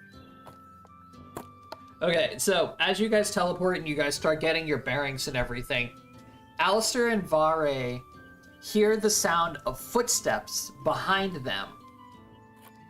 And simultaneously, they both dodge to the right as the rest of the party sees a sheet of metal swing, barely miss Alistair, and then whack 8 in the face. It just right in the side of the head. And the And and you hear and you literally okay, so Vari's got no idea what's going on, and like his first instinct, unfortunately, is going to be to reach for his axe. So Don't. so you guys literally just hear the sound of a pan smack into the side of 8's head. Oh, It's that soundbite. eight just got Rapunzeled. Like, Oh all you hear is, like, no. It just had a hard restart. Eight Then just got Rapunzeled. All you hear is. Death by frying pan. so immediately after getting hit in the head with a frying pan, 8, you're going to be taking 3 points of damage for that. Oh. You suddenly hear the pan hit the floor and a familiar voice call out, "Oh my god, 8, I'm so sorry." Oh I've never got no. that more than all the other attacks. Oh. Hey, listen. Here's what you gotta do. And Alice will lean down next to 8 and like look over her and just be like, "Get better reflexes." So, your assailant comes out and engulfs 8 in a big hug as she slowly starts like rubbing her head where she's whacked her in the with a frying pan. Oh. Is She has a knot. Probably got big as a knot. is none other than Silky's sister, Piper. You got domed by Piper. Oh. Oh my gosh, Piper, what? I Sorry. was just gonna look at Piper and just be like, "Hey, I mean, we Great did aim, kid." kind of appear out of nowhere. Yeah, sorry. Just shh. Keep your voices down, please. Why are we whispering? No, you don't have to whisper. It's fine, but just keep your voices down. All right. Okay, I'm not What's wrong? supposed to be here, right? But what the hell are you guys doing here? Last minute trip from Thought we might do some sightseeing. We really didn't get a chance last time we were here. We kind of got rushed out of the city. I don't think you gave a chance. You guys are more like playing a game of chicken. You guys are fugitives here. We're fugitives fugitives everywhere. What do you want from everywhere. us? Silky's gonna look at Piper and say, "So wait a minute, why are you here? I thought you were supposed to be helping the resistance and the king." Yeah. I am. But I am here on direct orders of the king. Al's just gonna stare at her with the most dad stare he can muster. I am. Dad stare into her eyes. I can't sense anything. Somebody else's spidey sense tingle. Hold on, Spidey sense mean- tingle. She's a bard. I don't think we've beaten her.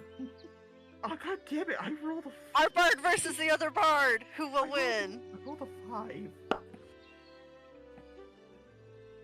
I'm sorry, I'm sorry, I was getting talked to. What's going on? So Silky's sister Piper, who is also a bard, was the one that whacked 8 in the head. And the party is currently trying to sense motive her to see if she's actually here on orders of the king. Oh my gosh, sorry.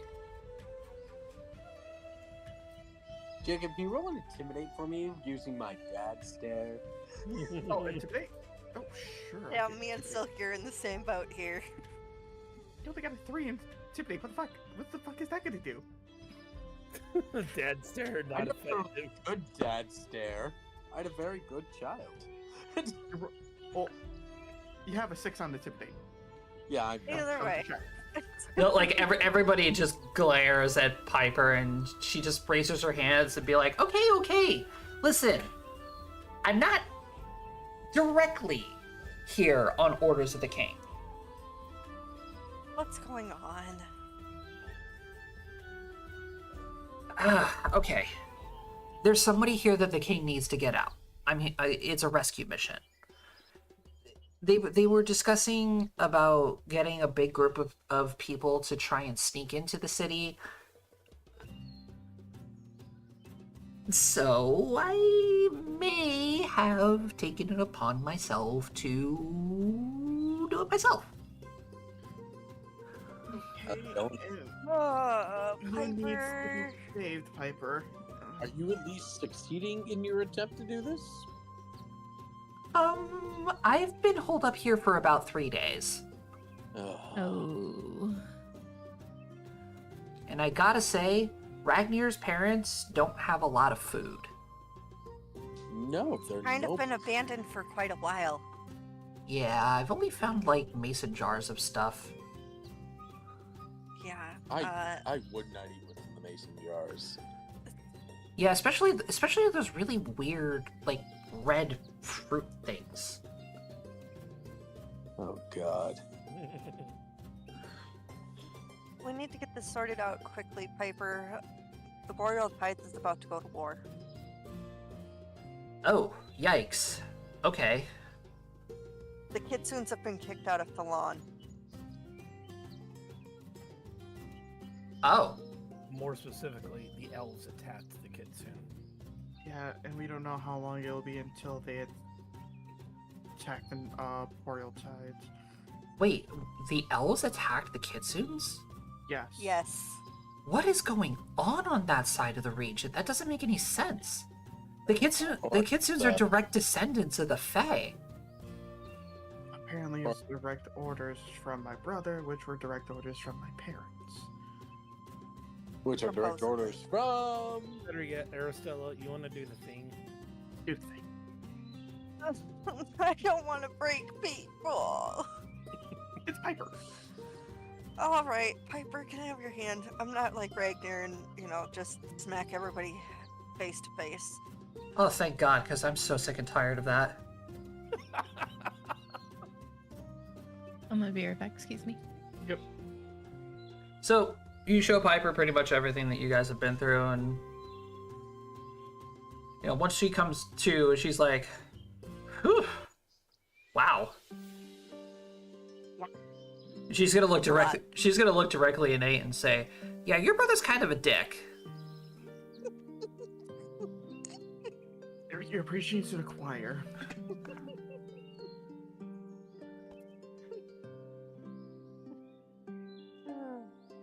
Well, I mean, at least they'll have dragon assistance. That's pretty cool. Yeah, considering dragons have stayed fairly neutral. Oh yeah, it'll definitely even out the playing field. It also just goes to show you just how current state of affairs are. Yeah. Things aren't really all that great here either. Hence Yeah, why that's we're here. We're here. We've been trying to come sooner, but just things kept happening. We're gonna do what we do best: play politics, inevitably fail at playing politics, and then somehow we maybe let it work out at the end.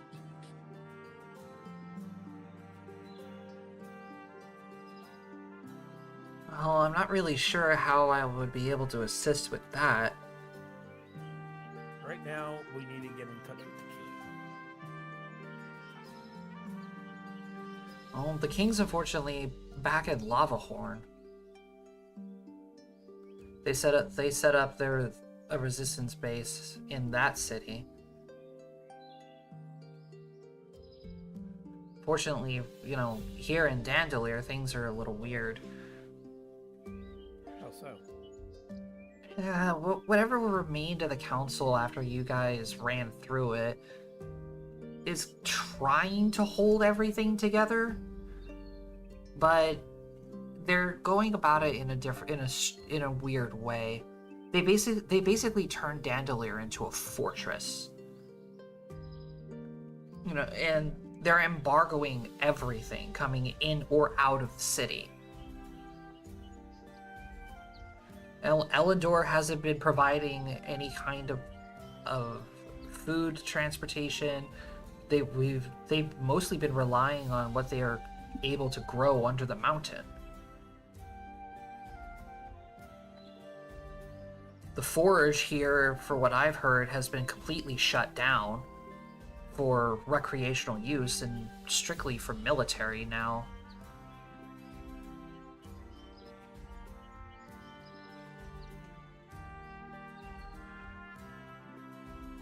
But everybody here in the city is still under wraps of the council.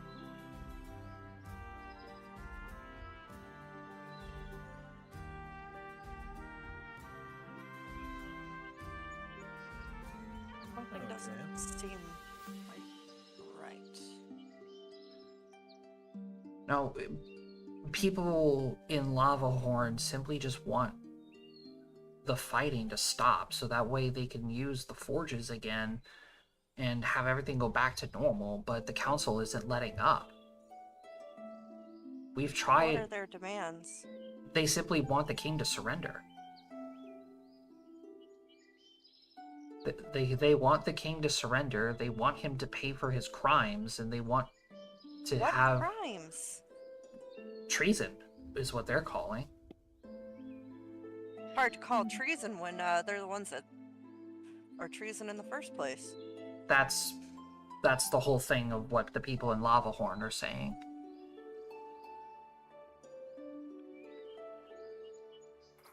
Once the word got around that the councils are a sham and are under control of the Underdark, people don't really trust them anymore.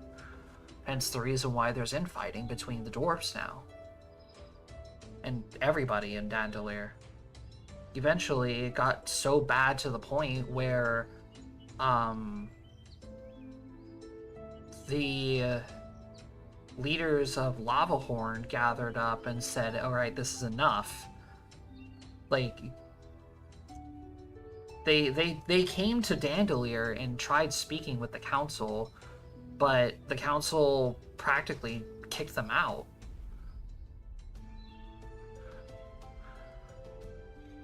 Which led to Ragnir.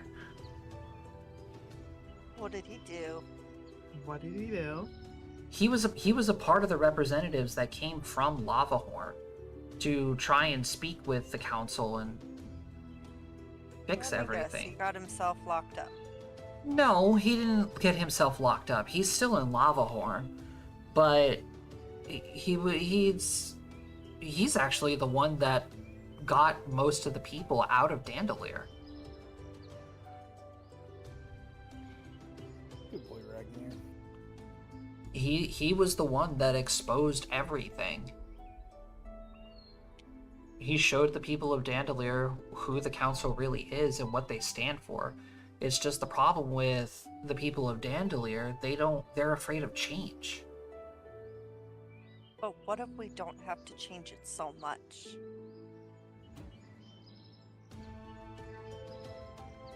Say we still have a council in Dandulir, but it's made up of the guild leaders. People they're familiar with. The way of lawmaking stays the same.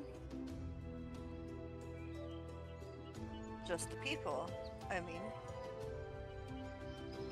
people change in government all the time.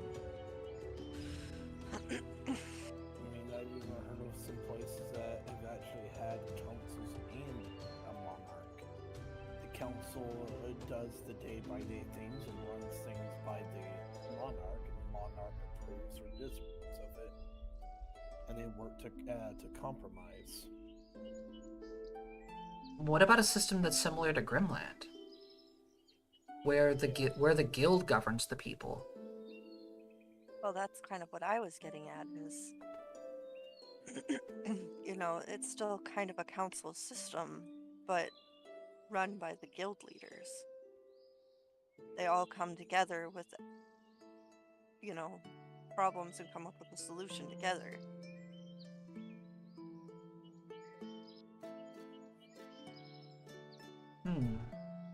That might actually work.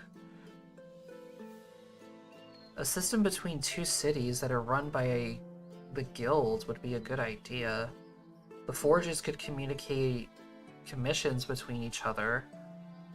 Agriculture would definitely be improved. Trade routes, of course, the actual Adventurers Guild would definitely help. I really like that idea, actually. We'll have to talk it over with the king and see what ideas we can come up with as for getting an audience with the council. For now, let's focus on your current predicament. Who are you trying to save? Who are we trying to bust out of jail this time? Not so much busting out of jail, because at least to our intelligence, he hasn't been locked up yet. Okay. No? So we're dealing with a he. You guys went on the tours of the museum, right? Yes. Yeah. Yeah. How do you think we became fugitives? We're looking for the historian. Oh. A historian. Yeah, Nimtik Hogmoss.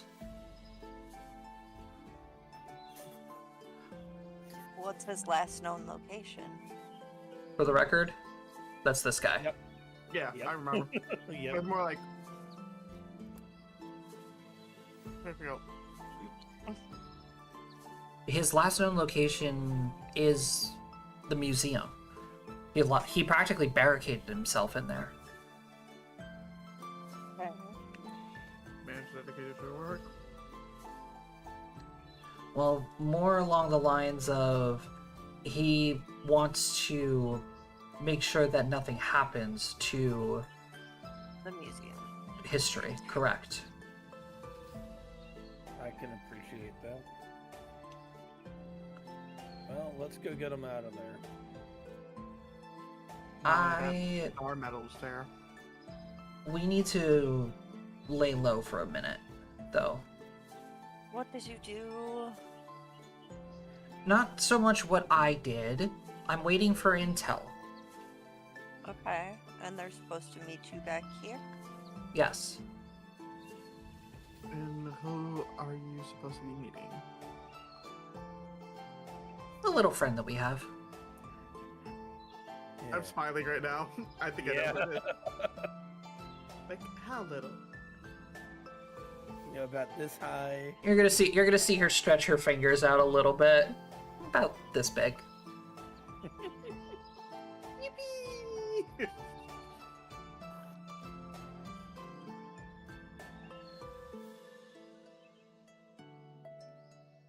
Oh, this should be a pleasant reunion. Yeah. Oh, or so. No. Wubbis. Wubbis. Because I forgot about Wubbis! Oh my gosh, KP, how? Do How you dare know you how forget many about the cute and adorable archmage characters of the we've wanted dwarf? to adopt? Wubbis the mouse. I know, right? This is the one we all raged over. Yeah, I know, right? Like That dude I said- stepped on him and fucking Xavier lost his shit. Not Like because I said, do you not know because how many she- us cute and and our adorable things we have loving tried mouse. to adopt? Yes.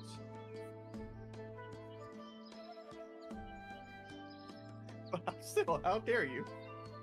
Alright, so after we can say about an hour and a half goes by, as you know, you guys are just talking, just catching up, talking with Piper. Piper informs you guys that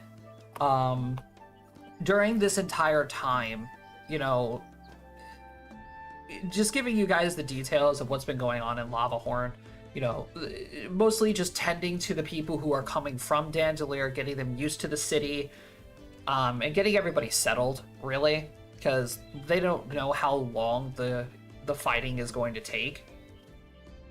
So, you know, it's mostly just like a bunch of refugee work, getting everybody places to live, making sure there's enough food to go around, making sure everybody has work, and taking volunteers who want to actually help with the war effort. And, you know, she's telling you guys, you know, the king has been doing a lot, if not most of the leadership. But she's actually explaining to you guys how she is kind of impressed with how much Ragnar has been doing. Being the... Alistair will spit out whatever he's drinking in that comment. Yeah, it's a little hard to believe myself. I understand, but yeah, he's been doing really well. Well, it's not that hard to believe, honestly. We've all grown a little bit. Well, I didn't really tell you the biggest part yet. What do you mean by that? Well,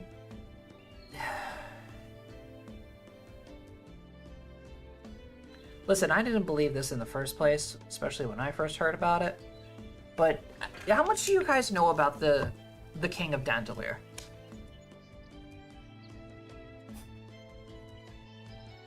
I know I know bits and pieces of him.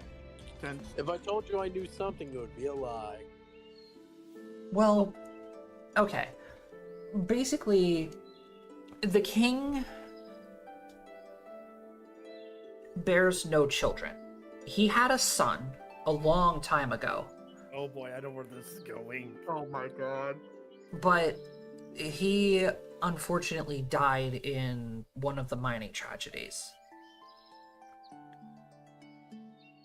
The king is actually considering moving Ragnar up to consultant of the crown.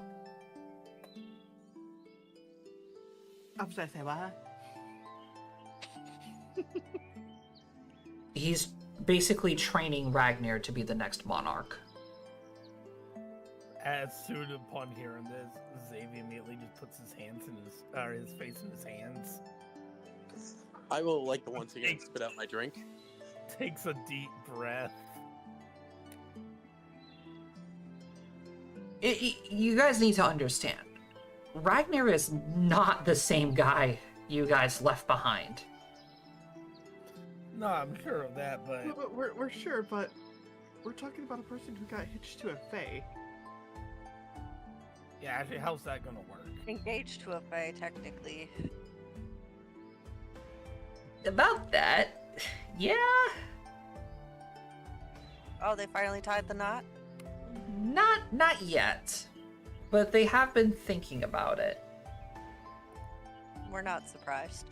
I'm not surprised, but That's the thing. If Ragnar does rise as the new monarch, that does mean that she will become queen.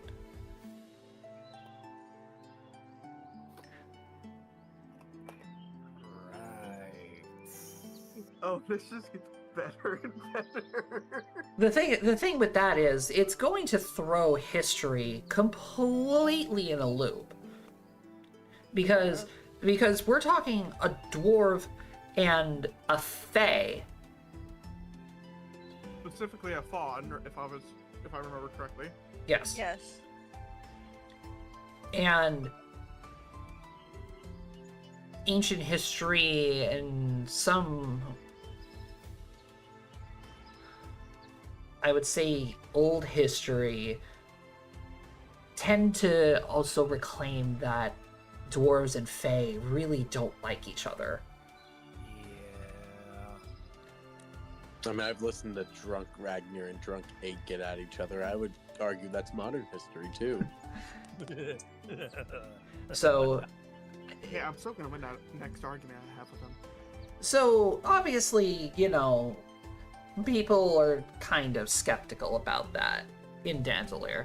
Lavahorn, they're totally cool with it. People are all for it. He goes around with her all the time, telling her different things, stories, and showing her all these places. They're such a cute couple.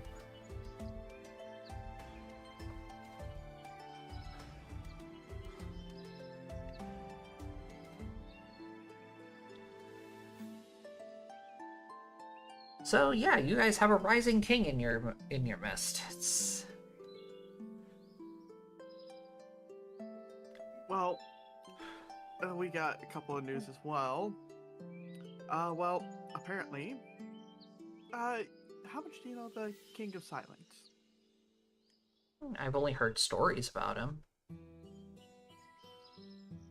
Well, he's back! He's back.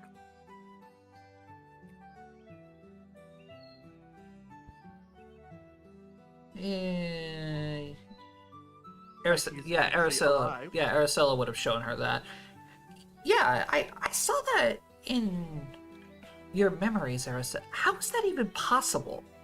He's human, isn't he? He's cursed. Ah, that sucks. And apparently, I'm his niece. Huh?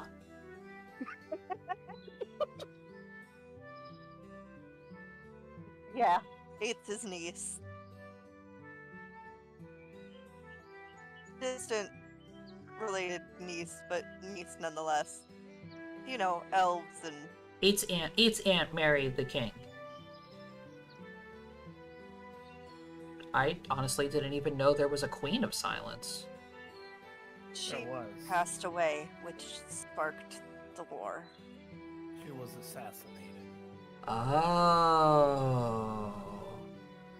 That makes sense.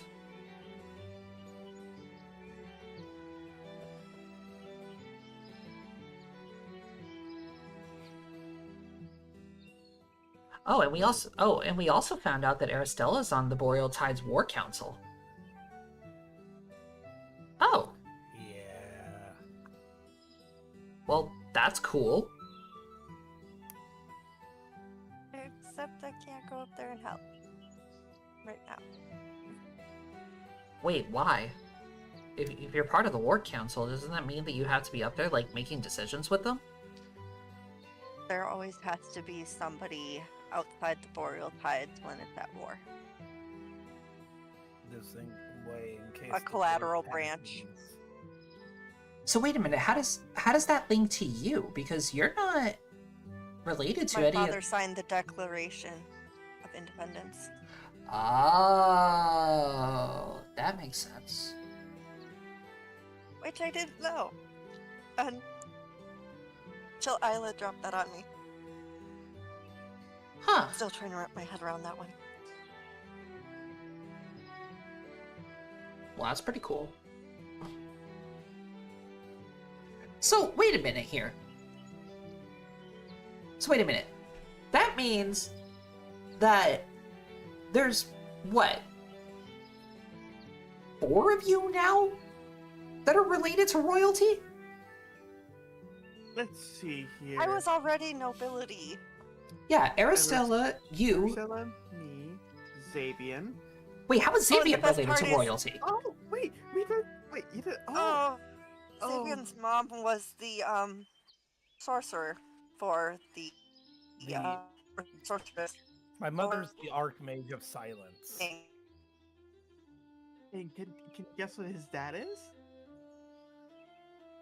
I'm guessing a tiefling?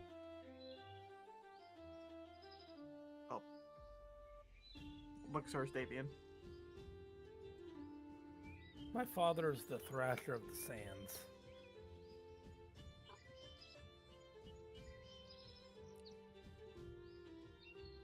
Wait, Oh, that's not even the most shocking. Silky is the king's apprentice. well, I knew that. So that's It what? gets better. So that's what? Alistair's 5? related to the king somehow. I like to think some days my father was a humble merchant and my mother may have been just a woman who worked in a tavern. And I maybe had 6 or several siblings, but in reality, I don't know any of my family because some of us were left in the gutter like absolute trash. And there's a connection between you and the king. Yeah, I don't know. It's actually not me, so it's my stepdaughter. She's currently being super cool and responsible down in the Woodrow Marshes, so whenever we get a chance to go down there, I would love to go see what she's up to, because I want to be super proud. She's gonna look over to Vara and say, and don't tell me that you have some kind of connection with Nope. royalty. No, I'm the only normal one here. I mean, my connection is tangential at best. It's nowhere near as good as the other 4. It's kind of just like, hey, your mother's brother's roommate, cousins, college, high school Rubbed diploma elbows with the roommate, king. knew a guy. But they still knew a guy. They still knew a guy. She Now Pi- Varus is royalty. Piper's gonna come over and like wrap her arm around Vare and just lean into him and say, "I'm so glad the bards are actually the normal ones." Wait, what? I We've mean, always been the normal one. How am I? not Everybody else is normal? wild. What? Oh, I'm just a guy. Except Piper, you can't exactly say you're normal. Seem normal to me. Hey, I'm more normal than all of you guys. I'm sorry. Not what? really. You're a Yeah, science Language. experiment. yeah, language. I was born in a lab. I know. Choose your words carefully, Eris. I did. I used the nicest ones I could. How does that make you more normal than me? I'm just a guy who's tangentially associated with an important individual. You know how many important individuals I'm probably tangentially associated with just because of the nature of my work? That doesn't mean I know jack shit. I'm just a Alistair. dude with a bow and arrow and some facial scarring. I'm sure. Alistair, What? you need to relook at your perspective. You've been in a group with all of us for how long? Don't And we're gonna remind get me. you hitched into royalty. Yeah, you've been I count the associated days with I've made 5 since we joined royals. this group and want to return. Piper's gonna lean into Vara and she's gonna say, "Oh, he just wants to return north to his goth girlfriend." Yes, I mean, that's what we've been blame saying. me? We've been asking when he's gonna ask her on a date. Yeah, we. Or pop the question. I do what I want in my Oh. own time. Thank you very much. No. You're gonna go up there and you're gonna talk to her No, and you're gonna get first, hitched. first I see if my daughter likes her.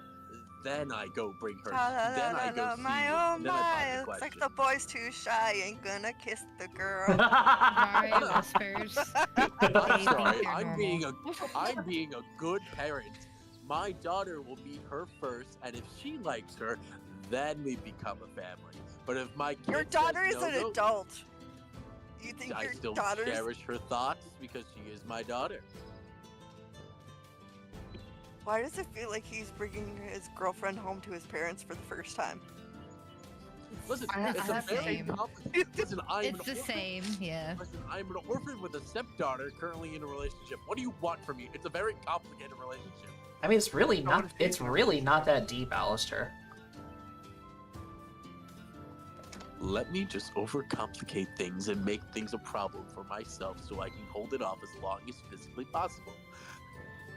I don't know. Man, it's not- Alistair, you have to I'll be ask doing her out anything first problem, before man. you can I'm not sure introduce her that's to your healthy. daughter. No one ever says what I do is healthy. Yeah, okay. That's fair as well. Let's face it, Alistair's gonna be single for life. I'm doing better than the rest of you. I don't Oh, know. no. You at least have a love interest. Yeah, well, Actually, you have several because you also wooed the assassin on her tail. Oh yeah, you did Right. do the assassin. Piper's gonna gasp and say, "Oh, Alistair, are you cheating?" I know, right? I'm sorry, what? What was that? He wooed a assassin. Don't you do not bring in the assassin. It is not my fault. Did that she the have the assassin- assets for an assassin? I did nothing but just be a normal dick. It's not my fault that woman apparently like that. And then he got her drunk. Have you? Well, Piper. No, Piper. she got heard of herself art drunk, thank you yet? very much. I mean, Piper does shrug and she just says, "Oh, some women do like dicks, so I can't really say he's right." Piper, the best part is, as Xavier said, he got her drunk. I did no such. Oh And my then locked up in God. jail. They were He locked got up her. in jail together. It was so beautiful. She was on a different floor. You stop twisting this right now. You're right. Maximum He was security. he was kissing his pillow in his sleep. I was not I was inebriated. I was not drunk though. Oh, and here I thought it was going to be such a tragic tale as they cuddled for warmth on the cold stone floor of the dungeons. Their bonds intertwined even further that night. Vari Piper, adds Piper, background do you know music. how far away I can get you with an arrow? I actually love that story. Piper, it sounds like I'm about to go hunt the most dangerous game. Science experiments. Oh, so you're saying you're gonna play with Fatali? No, I value my life. Forget Fatali is very protective of her sisters. Yeah, don't remind me. She had all those donkeys. Here's the thing: I can win over Fatalia with a good bowl, with a good pot of stew. Wait, Silky, we should get in touch with your other sister. Oh, what's her name? Own. Diana. Oh, Diana's gonna be totally fine. With everything going on over there? Yep, she's fine. I take it you've had contacts? Well, we sent protection, if that matters. I assume that was What Fatali. kind of- Yeah. Actually, Yeah, we she's met fine. someone in the Kitsune village that we think Fatali would get along great with. Yeah. Yeah, Basically, a Kitsune Fatali. She loves to hunt as well. I casted Magic Fang on her. She's like, ooh.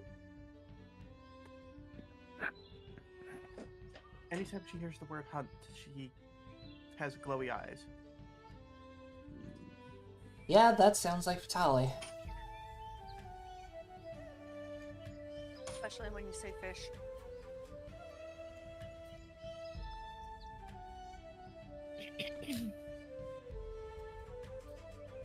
Alright, all of a sudden you guys are going to hear the sound of a very squeaky voice as it calls out and it says, Lady Piper, I'm back. Wobbus! Wobbus! Friends! Vari, this is Rubbis, the best mage ever.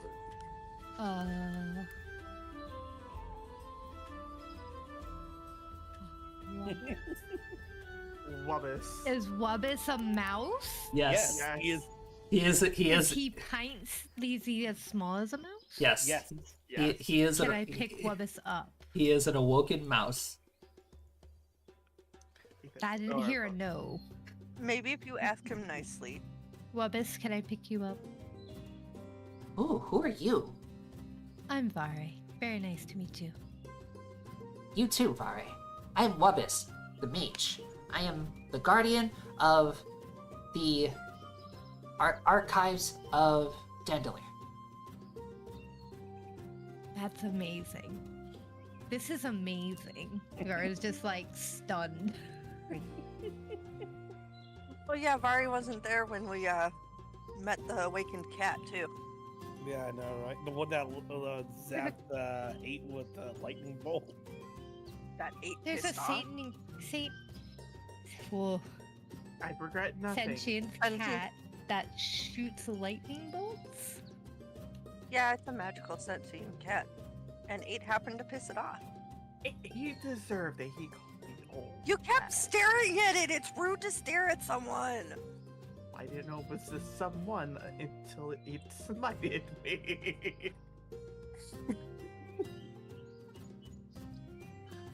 So, Wubbis, do you have information for me? I do. But you're gonna see him like reach up towards Vare. Uppies. Yes, Vari very excitedly offers a handout. Puppies. So, Wubbis find Nimtig in museum. Nimtig's safe, and he waits for our rescue. Okay, good. Now the problem is getting into the museum. Nimtig have door unlock. Okay, sounds good to me. Which door? Side door.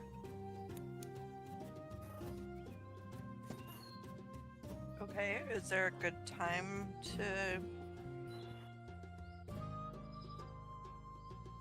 dip in and out of there?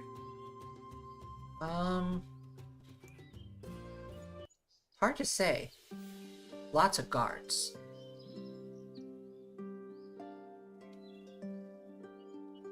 Is there any back roads we can take to get closer?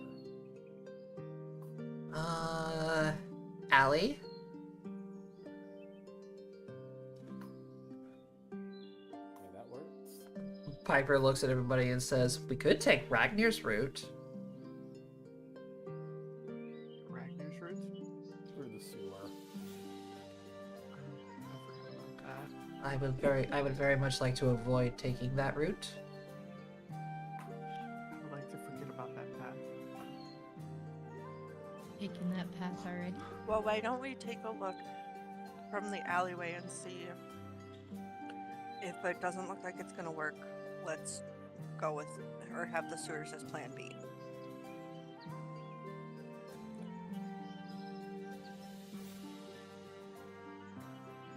Because the longer we sit here, the higher the risk.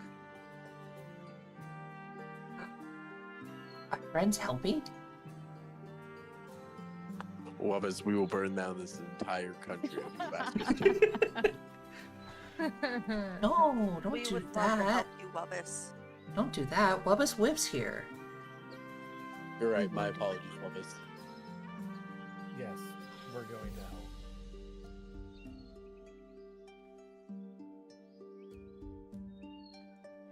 All right, how are we going to inspect these alleys that we can make our way through? Piper, do you know invisibility yet? Not really. I haven't really had that much time to practice my magic.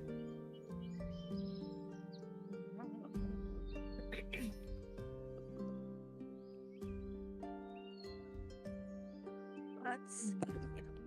Who's stealthiest? Should we send like recon? Honestly, Alistair is the sneakiest. Yeah. Shocking. I mean, it's not really that shocking. But, I mean, I'm more sneaky in the woods than I am in an urban environment. Cities took me a while to be able to start sneaking around in silence once we were there. Well, But if you... do we have a map of the city? Because we can probably find a decent path to where we're going through with a map that would keep us off main roadways. Also, depending if you start moving from roofs, that also diminishes the ability for patrols to see you, because I'm assuming that there's probably not a lot of elevated watch positions in the enclosed kingdom. True, but there's also running the risk of slipping off of the roofs. The roofs are made out of smoother stone. I'm not saying it's as good as an idea. I'm just saying, oh, they make boots for that. Besides, that's just one. I'm not saying it's any good or better of an idea. I'm just saying it is an option. But the better option is probably to use alleyways and try and keep ourselves in shadowed, so we can find the most, I'd say, the most direct, indirect route we can to our destination. That would probably be our best bet.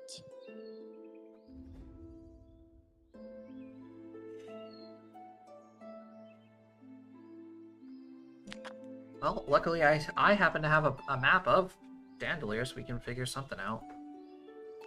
All right, that's at least a solid place to start. If the staff. Do you know? Because Wubbas, you've also been around. Do either of you know? Are the patrols just wanderously, aimlessly through the city, or are they sticking to main roads, or are they just standing around in certain quadrants? What's a quadrant? The, an They're area. standing in say you had a block of cheese, Wubbas, and I broke it into 4 pieces. That's one, and all 4 of those pieces represent a different area of the city. Those are 4 different quadrants. Oh. The market and the fort. Oh. Okay. Wubbas don't really know. Too many people. I'm trying. I'm not really trying to focus on where the people are, more so where they're stepping. It's fair. However, that gives us the ability to figure out where the people aren't, if you know where the people are.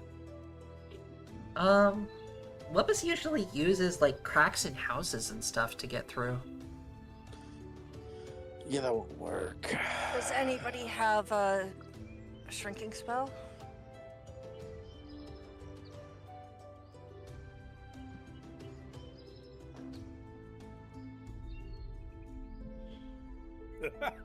I think that answers that. I also hate that idea.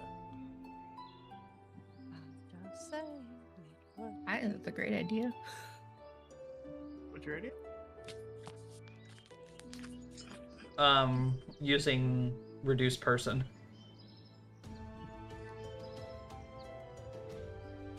If I'm not mistaken, bards have reduced person, don't they? Not this bard. Let's see.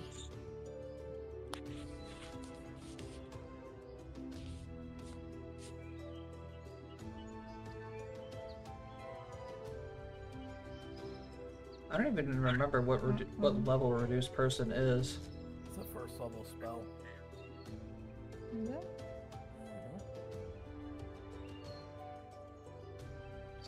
Nope, bards don't learn it. Yeah. Yeah, that'd be a good idea if I was able to learn that spell. Unless if you guys have potions. Oh. Not of that. We do have fly. I don't know what the parameters I of fly mean- are, but I mean, if we can get the formula for it, I can make it. Have you tried contacting home? Silky. What are you looking at me for? You're the one with the rocky talkie. Oh, I thought you were looking at me like why didn't I do that? No, you had the Rocky Talkie. Alrighty, Hone. Yeah? Hey, sis. Real quick, do you happen to have the formula for reduced person? Yeah, it's a pretty simple formula. Why? Do you mind giving it to Xavian? Cause we kinda need it. I would like to put on the record that I hate this idea. I love this idea.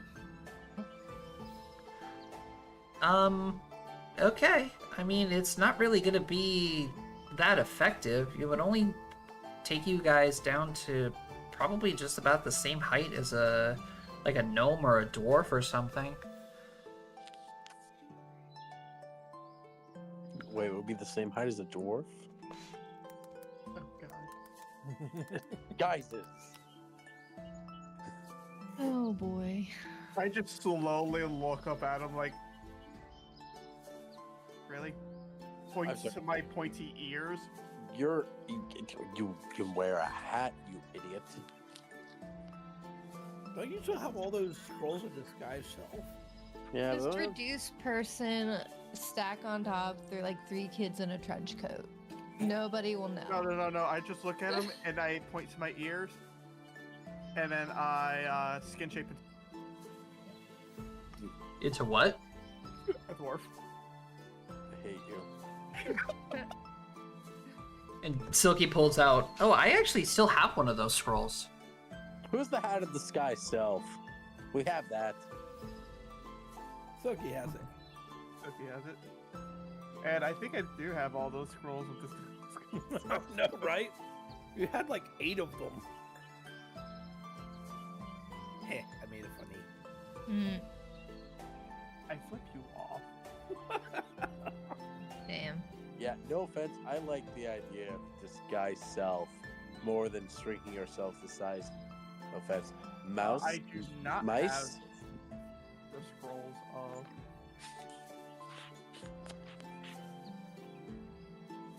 Silky has one.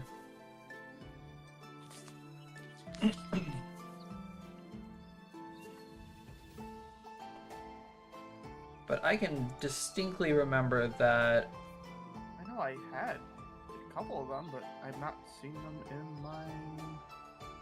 We used Well, them. what? We used them somewhere, maybe. No. No. What Did did you we use? did you actually add them to your character sheet, or did you ignore that? No, I had them added before. What are we looking for? Scrolls of Disguise Self. I thought Silky had those. I have one. Unless if it's a party loop. No. Me. No. Hold on, let me see what I can do.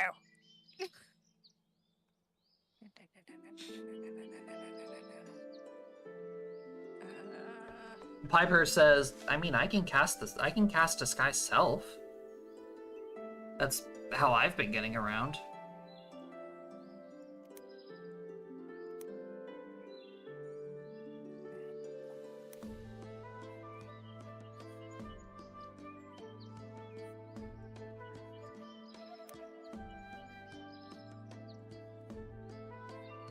So, if you guys want to go with the Reduce Person spell and Disguise Self, Xavian, how fast can you make 7 copies of Reduce Person? I mean, each one would, because that's a level 1, would only take me like an hour to make. Perfect. So, in 7 hours, you can do it at night.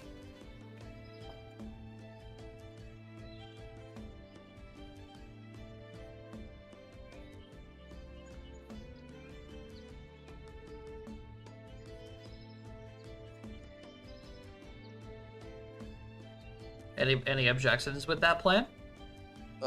It's the best one we got, isn't it? Mm-hmm. Yeah. So that's what we're gonna have to do. Like, just sneaking through the city seems like a bad idea, because that risks us getting found. But if we manage to aptly disguise ourselves as just some random fucking dwarves, we should be able to just basically get around scot-free as long as we're just acting like normal-ass people. Well,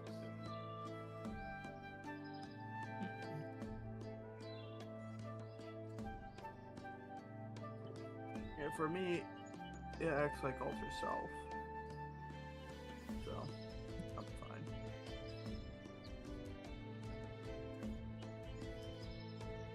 I mean, funny thing is if Hogan has it, can give it to me, I can make potions of Disguise Self as well.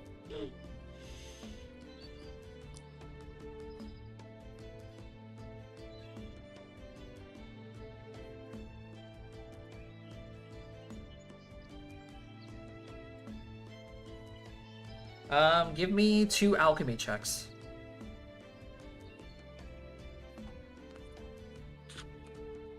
Craft alchemy. Yep. Yeah, they're level 1 spells. It's very easy to understand the formula for them.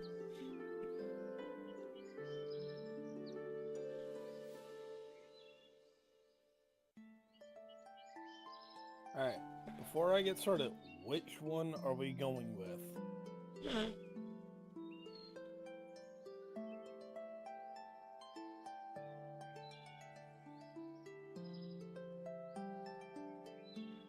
Good talk.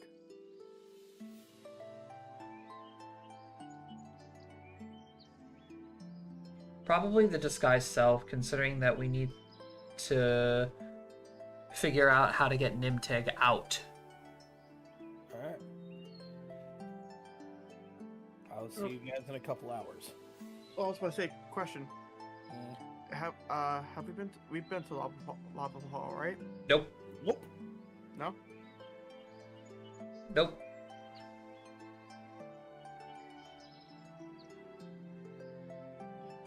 We haven't, but Hone has.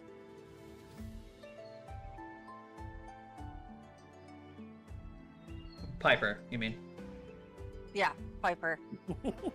Sorry, we were talking about Hone and then Piper, and then my brain got... It fizzled.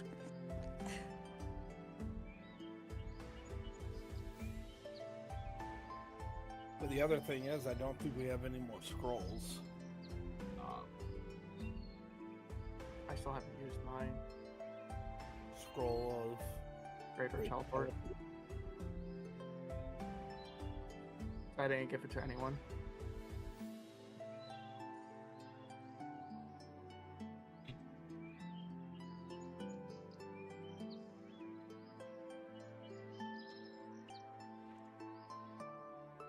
Well, in that case then, if you give me the scroll, I can cast it and get us out of here.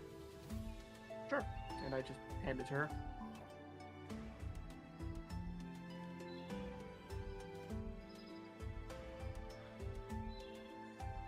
By the way, does anyone want tea?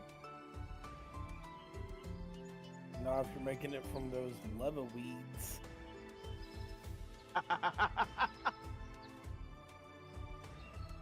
You know, I never thought of that. Here's Rusty. I have the ever-flowing teapot. no. I'm actually curious. No, we don't need you getting high right before we do this. No, I'm not sick for now. Sick for later. I am curious. See, that makes you high. Literally, start floating away. Oh man, I'm so high right now. I don't even know where I am. Okay. So, 7 hours later. Everybody is stocked up on their potions.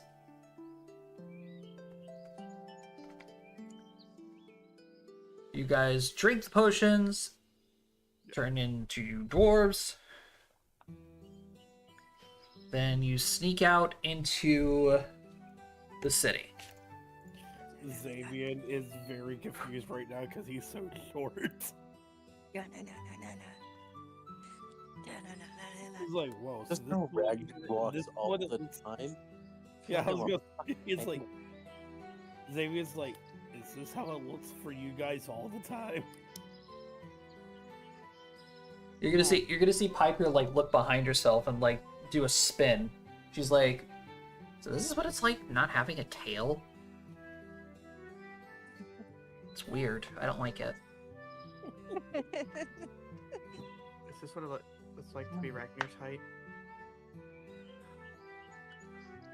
Day 8, maybe now you can relate. Please no. I already feel like I sinned enough by doing this. Alright. Alright, let's get a move on. So you guys sneak out of the house and onto the main streets of Dandulir. The streets are you can definitely tell that the people are trying to make it look like there's nothing going on. But there is a very, very powerful military presence in the city. You guys do know, you guys do realize that once you exit the house and get into the streets, it is hot. Like really, really hot. And Feels like home, doesn't it, Savian? Yeah, feels good. you know, as you guys are walking and you like look over the edge, like down into the forges, you guys can see that those forges are lit and they are burning a lot. Hence, That still amazes me. yeah, hence as to Piper saying they've been completely just dedicating the forges to the war effort now. and they have not stopped.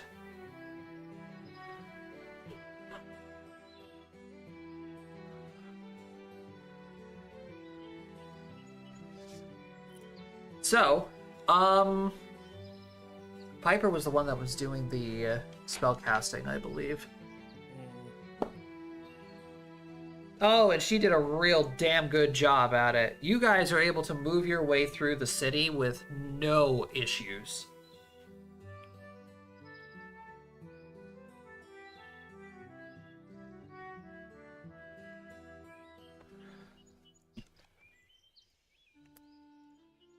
Alright, which then we can head to the museum.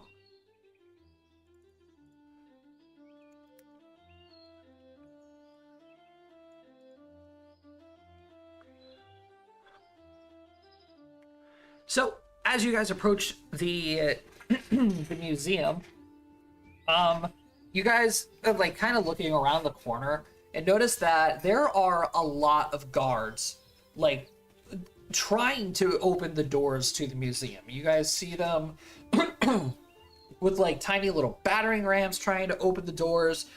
You know, people, they're trying to just tug it open. They're trying to whack at the doors, but nothing is working. Wubbis is therefore then going to show you guys, you know, one of the alleyways that leads to the side of the museum. There you guys can see, like, one of the side doors are just there in the open with a couple, with like maybe 3 or 4 guards just standing around keeping an eye out for people.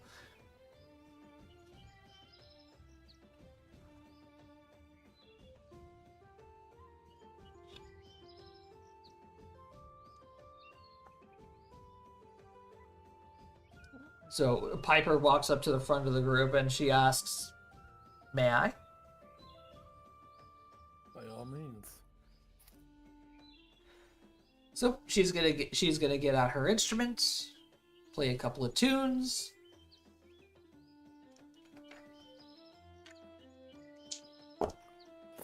And then they all pass their receiving checks. I'll say then they nat 20. Nope, all 3 of them fail. Freaking 3, a 9, and a 12 on the die. Jesus God. And then soon you guys just hear the sound of crumpling armor as the guards are now asleep.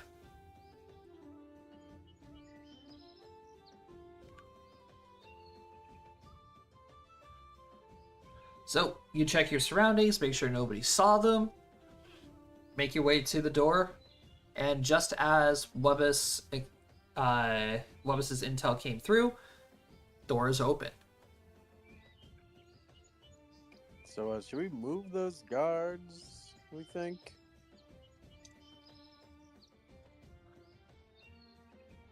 Nah, they'll think something's up if we move them. Yeah. The moving them while they're still clad in that armor is gonna make a lot of noise. And we're only gonna Yeah. and we're only know gonna what be will make a gone lot for of a noise little moving? while. Xavier, you know what will not make a lot of noise if we move? Their coin purses. Have at it, my guy. You need assistance? Oh, yeah, someone wants to help. That's the spirit. So take one of their axes for me. Oh, What? one of their axes? You got Yeah, it. okay. We can do that. What do we need to roll? We're just looting these poor men. Sleight of hand? Huh? Sleight of hand? Okay, sleight of hand for you. I mean, they're helpless. Sleight of hand for me. You get the axe and you get their coin purses. Congrats. Listen, I'm not gonna say I've never been an upstanding citizen. Let's be honest here. Oh, sorry. now- This will just add to the book of grudges for them. You get 80 gold. All right, girl.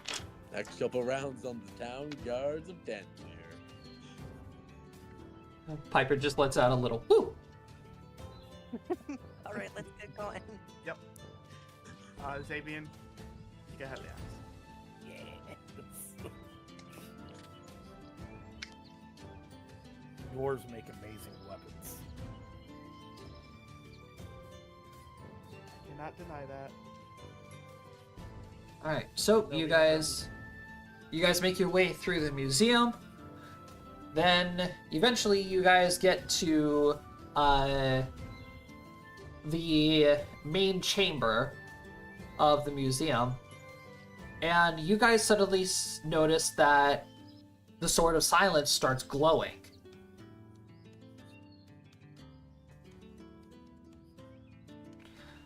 As you guys recall from a while back when you guys were here, this is the room where they displayed the star medal. And you guys happen to hear a squeaky voice call out, "Who's that?"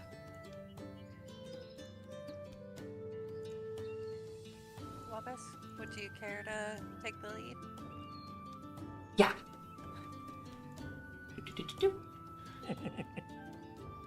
Mr. Hamwas?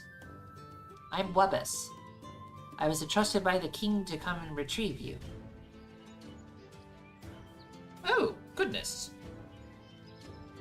Such a fascinating, awoken little mouse. And these are your allies, the king, yes? I assume? Yes. Yes, sir.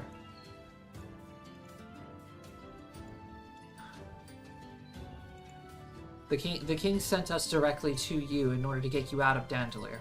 We have a safe house ready for you in Lavahorn. Oh, I haven't visited Lavahorn in well over 200 years. This will be a wonderful reunion then.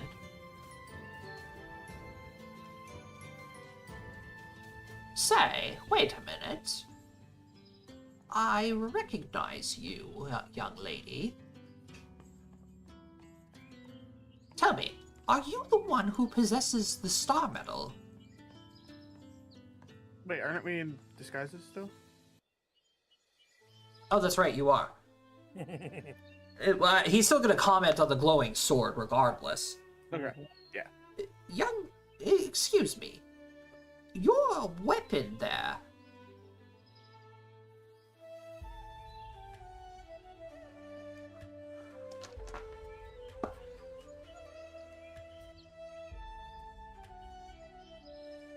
Wait a minute.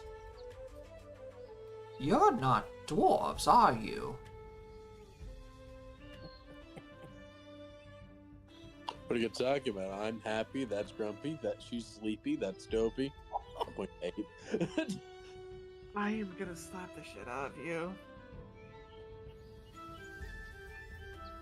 No, we are not. Mr. Hamwas, this is Silky. She's the Lightbringer.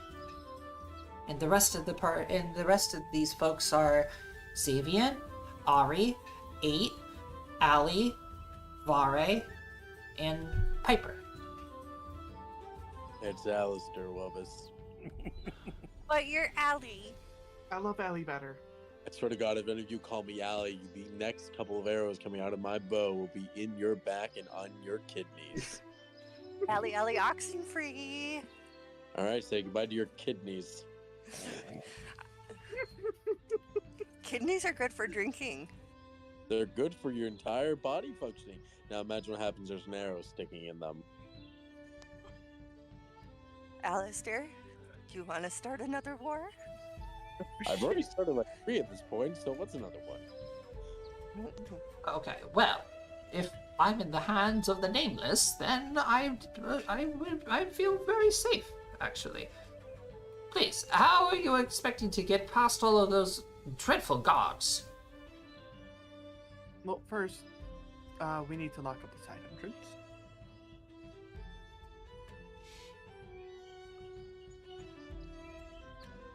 And if there's anything you want to take with, I'd suggest you go ahead and get it. He turns around and you notice there's scrolls and pouches and papers and stuff very crudely strapped to his backpack. Oh boy. I've practically got all of the research I need in here. Every bit of historical importance of Dandulir is right here in my bag. What about the star medal? The star medal is secure. We need not worry about it. Alright. Wait. We may need the star medal for, or at least one piece of it for the sword. We would also need access to the forges, which we cannot do right now. Yes, but if they get a hold of the other star medal, I would like to at least have one in our possession. May I inquire as to why? We're here to reforge the sword. Silky's gonna pick up the sword and just draw it halfway just to show Nimtig the condition of the blade. Oh my goodness.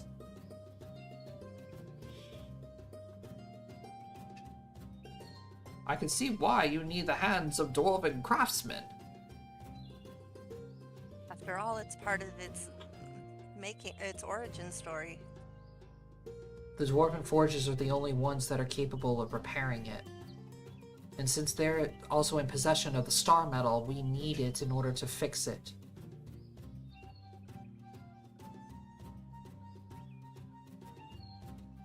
And by chance, have you visited other regions to repair it so far?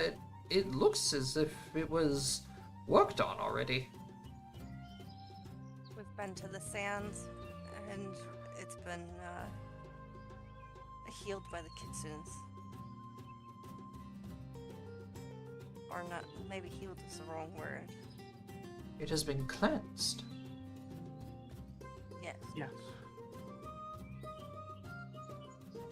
Well, that's good. The historical parts of the sword, at least the prophecy proclaims that it needs to be repaired by each of the kingdoms of Luavara. If you already went to the sands and you went to the kitsunes, then most of the purification of the sword is done. All that is left is the physical repairing. Spiritually, the sword is healed. However, the forges of Dandulir will not be able to complete the sword, since the forges are the most protected, per se. However, You know, there is a way we can use the forges in Lavahorn to do it.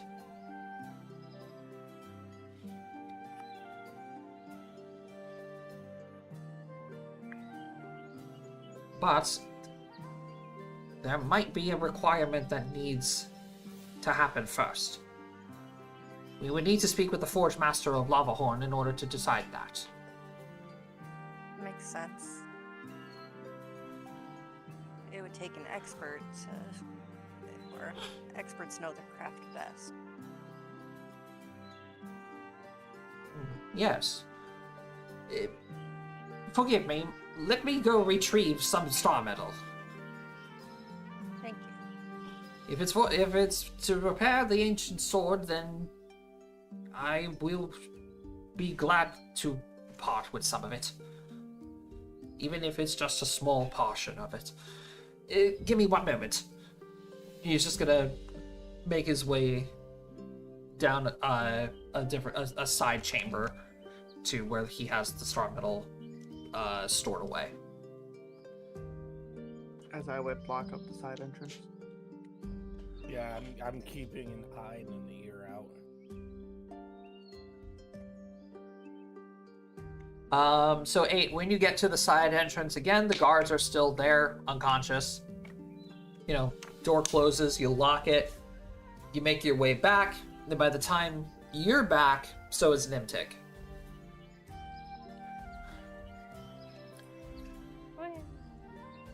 All Side right. entrance is locked. And star medal secure. Shall we go? Piper. She's gonna pull out the scroll.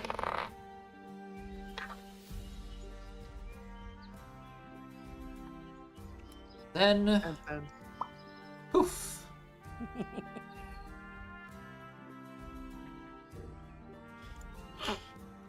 Alright, forgive me. Let me go grab some more images here. Because I didn't realize y'all still had teleport scrolls. How many of those do you guys have still? I think that's our last one. That's Should be it. the last one. Because we bought one more before we had to. We bought one more before we left. Yeah. And to get into Silky, we used my tattoo. Right. Okay. No, that's right. We didn't use the teleport scroll to leave the kitsunes to get to Yvonne Keep. yeah, I was going to until we learned about the Yeah, that's where my math wasn't mathing for a second, but then I realized, no, math is math because we had 3. Alright. Well, you guys avoided that combat scenario. Congrats.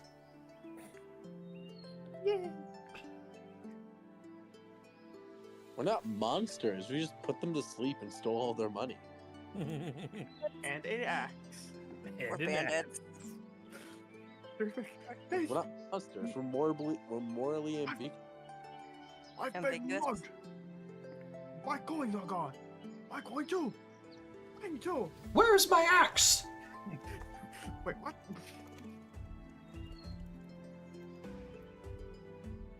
I mean, man, Xavier's guy had to have something to throw at people.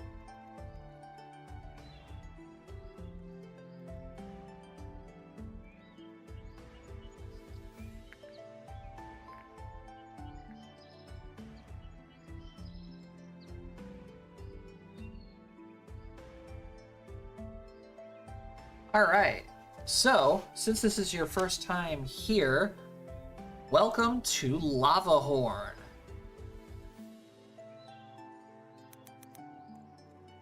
This city is similar to Dandulir in many aspects, being built inside of an inactive volcano. However, the dwarves of Lava Horn are capable of actually harnessing some of the thermal energy that resides from the dormant volcano in order to mimic the forges of Dandulir. However, since this is technically an extension of Dandulir, Lava Horn's forges don't have a whole lot of historical references, and there hasn't been a whole lot of like famous things coming from Lava Horn. Lava Horn was originally built as an extension of Dandulir and is mostly for resource gathering and used as the central trade hub for Dandulir. The forges of Lava Horn are mostly used in order to craft commoner items such as shovels, pickaxes, simple tools, and simple starting weapons for adventurers in the guild. However, due to recent events of Luavara, it has now become a refugee city, as people from Dandulir have been fleeing to the city in order to seek shelter away from the front lines of the war, which are currently residing in the tunnels that connect both cities.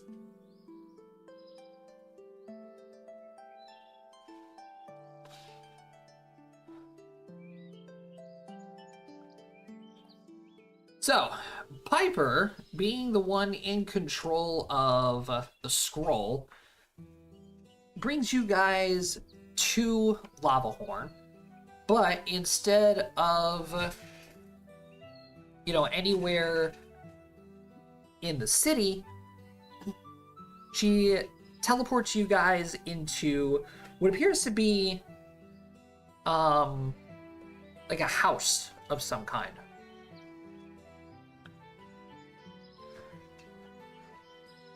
So you all get your bearings, and then eventually Piper is going to go ahead and drop the disguises on everyone. Ugh. Okay, I'm back as an elf. Xavier Aw, looking you weren't around, having making fun, sure- Nate. Xavier looking around, making sure everything is in order. Still got all my parts? Nope. Yeah. Hey, House Zavian. dry heaves in a corner. Zavian. Mhm. There's something missing from your forehead. Mhm. Talking about my horns? They don't come out all the time.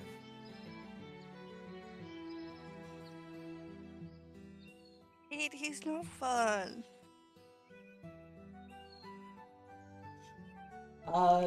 Piper, where are we? Oh, we're in the place where I'm staying. Kind of thought of the first place that came to mind, so... Fair enough.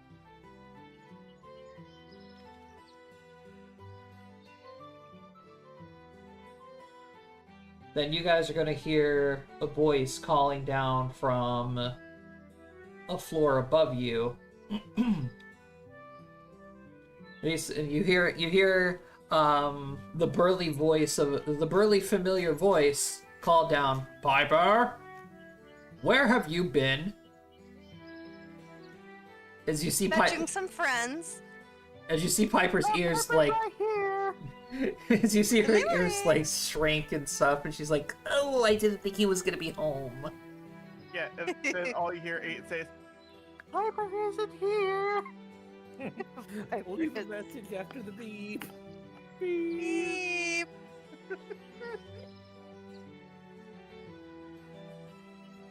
Hello, you have reached the stone phone of one party named the Nameless. If you message, please don't. We're dealing with things large beyond your imaginations. Fuck off. Oh, that needs to be a ringtone. So, coming down the stairs in his casual attire is King Thalmor.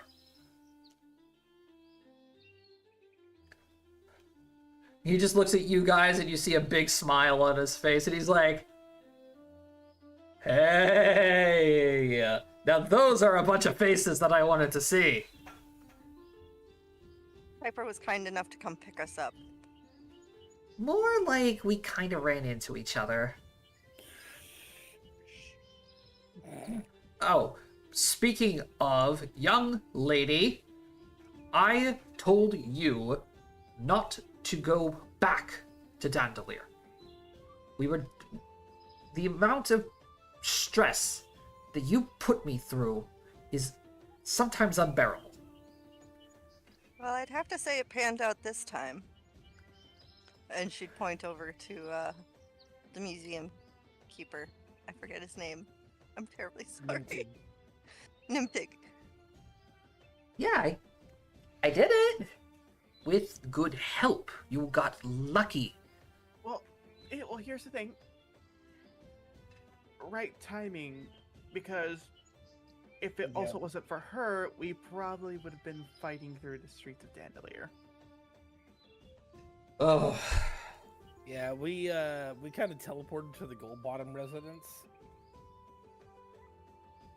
Is that where you were hiding out?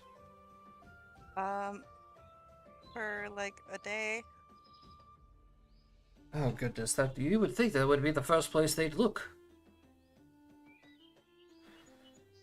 Well, they've probably already searched it once.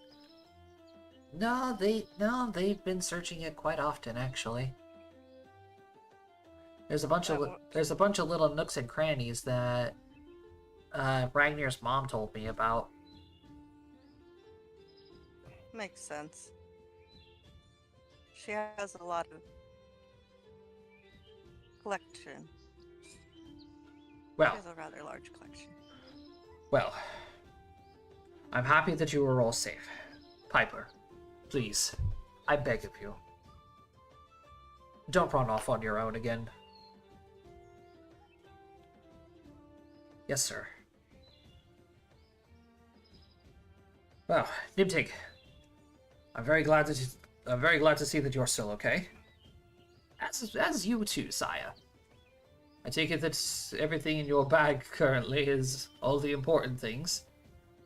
As far as my memory can go back, sir.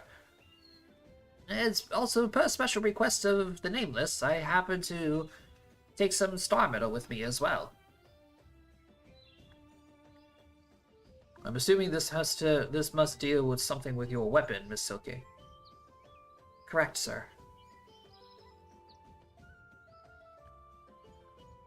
Alright, well, Nimtig, how much star metal did you get? How much star metal did you bring?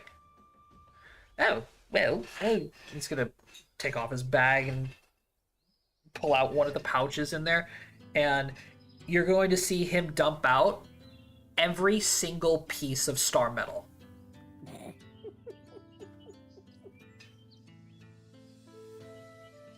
Goodness. I thought you were only grabbing 1 or 2 pieces.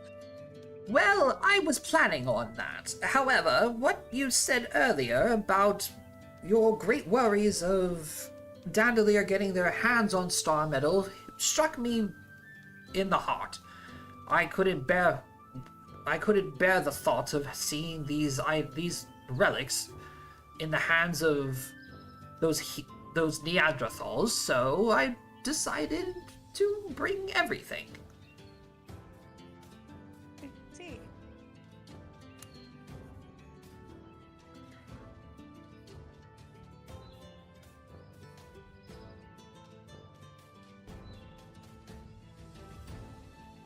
Well, in that case, then, Nimtig, I personally believe that you made the right call. Star metal in the hands of the enemy would be devastating. And of course, we don't know how much we're going to need in order to repair Miss Silky's weapon.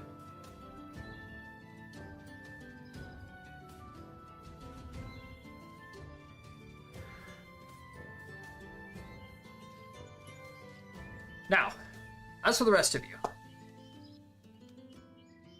how has everything been?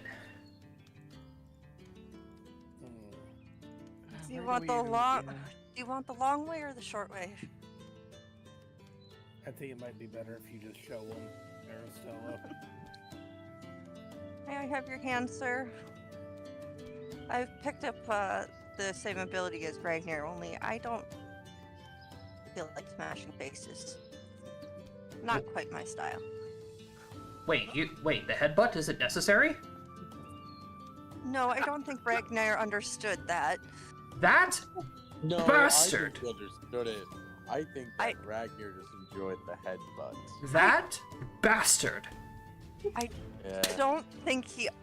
If he's been doing it this long to someone as respected as the king, do you think he actually realized that he has to do, or doesn't have to do it that way? Yes, but haven't you realized how far Ragnar will take a joke? He's got a point. What the frick? Don't bring up that thing again. He's been playing us for so long. Oh, that little shit. Just talk to his lady and she'll set him straight. Oh, believe me, I will.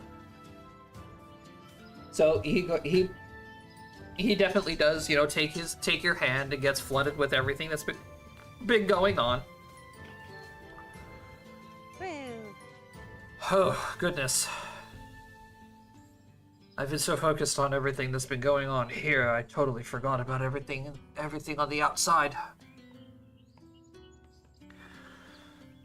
By the looks of it, you all have that handled. Well, I mean, on the somewhat. the bright side, we got the hole in the Gremlins plugged, so no more submarine dinos. Yes, that is definitely a good thing. Silence has been liberated, which is good. The people are free. The kitsunes are safe, and the dragons are helping the boreal tides, which is good. The only thing left to do. Well, there's a lot left to do. Well, But yes. the next step is bring Dandulir back together.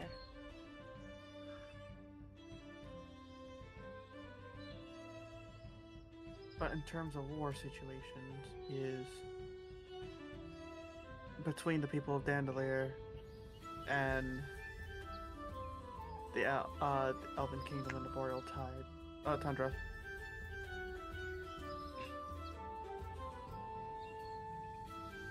Well, the situation between Lava Horn and the Boreal Tides, as much as I appreciate the thought of your help, you all are needed elsewhere.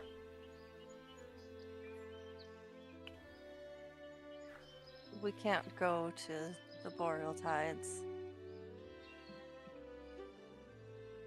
At least not right now. For a time.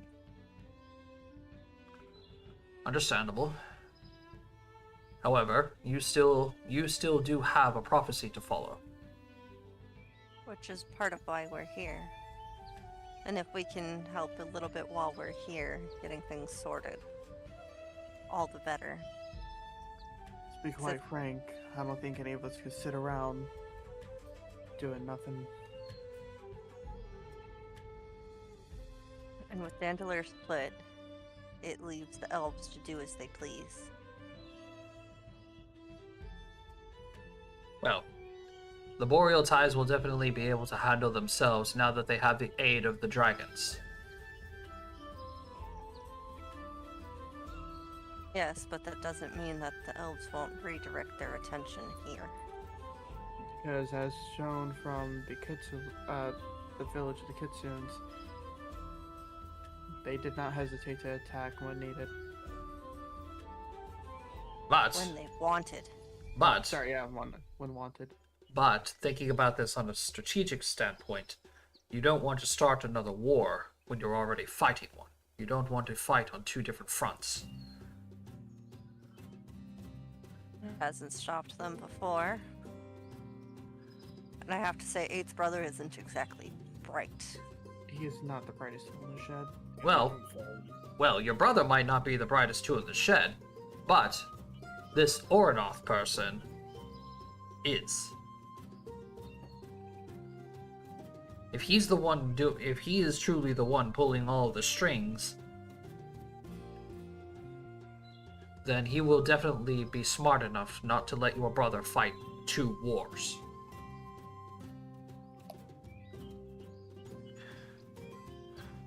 I can talk with the Forge Master to find out if we can use the forges to repair Miss Silky's weapon.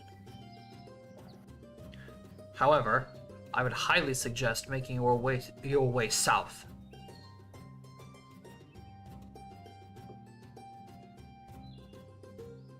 What's to the south? The tribes of the beasts. The Warjor Marsh. Alistair, That was to be our next Alistair stop. immediately looks interested.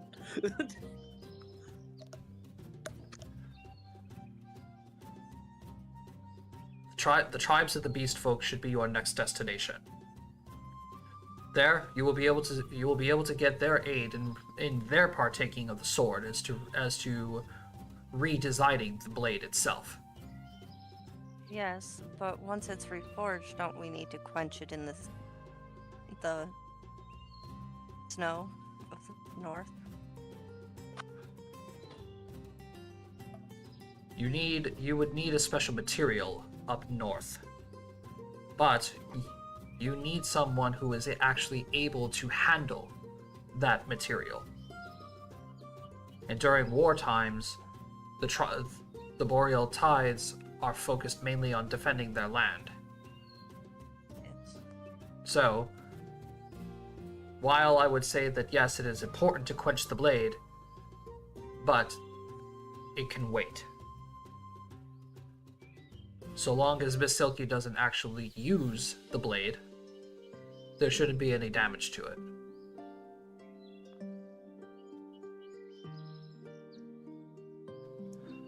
As I said, your next destination should be the Warshore Marsh.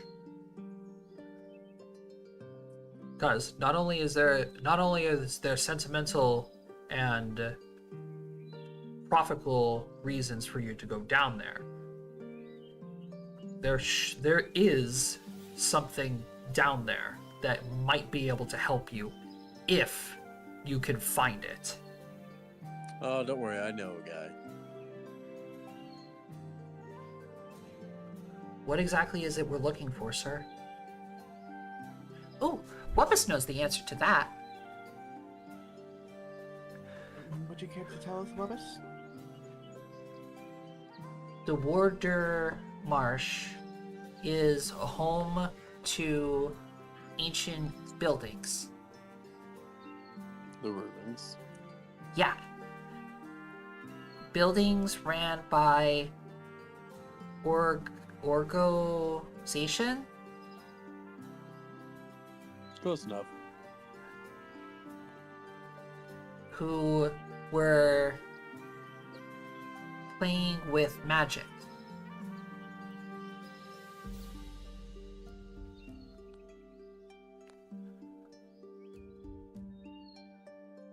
And one building had a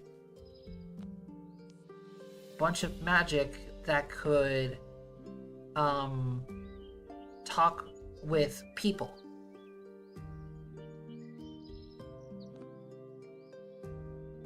Similar to rocks, but to a big group of people. Like a telepathic communication? I think so?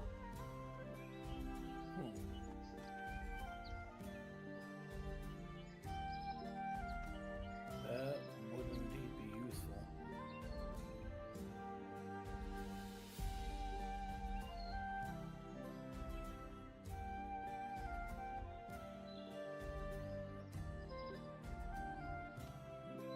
It wouldn't just be useful, it would be the key.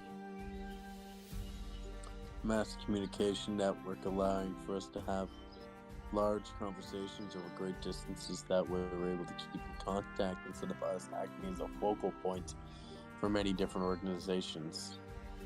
Yeah. Or even better, a mass message. Yeah. Imagine if we can use that circle in order to get a message out to everyone in Luavara.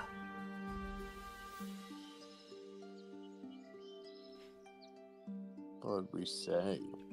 What would you tell them? Oh, that's the problem. We would need to know the limitations of the spell. Well, theoretically, the folks in the Woodrow Marsh may know it. The people of the Warrior Marsh are still very simple. You must understand this. There are sophisticated cities and towns that were built on the outside of the marshes. Keep in mind, though, once you enter the swamp itself, you will be in the domain of the tribes. That's fine. I know a guy.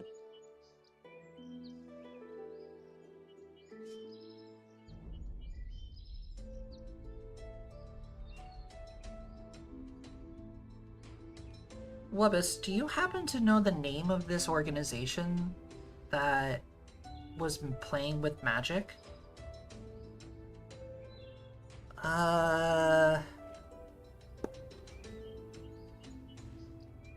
Something seals.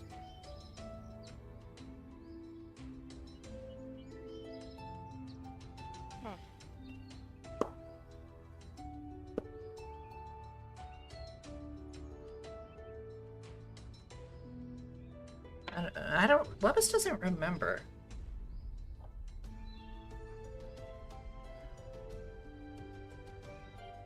You read it in the archives? Yeah. Wubbus does remember something about a group of mages from of faraway land.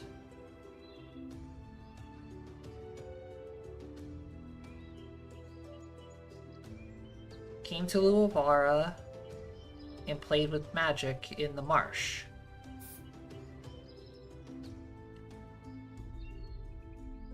And they were called something seals.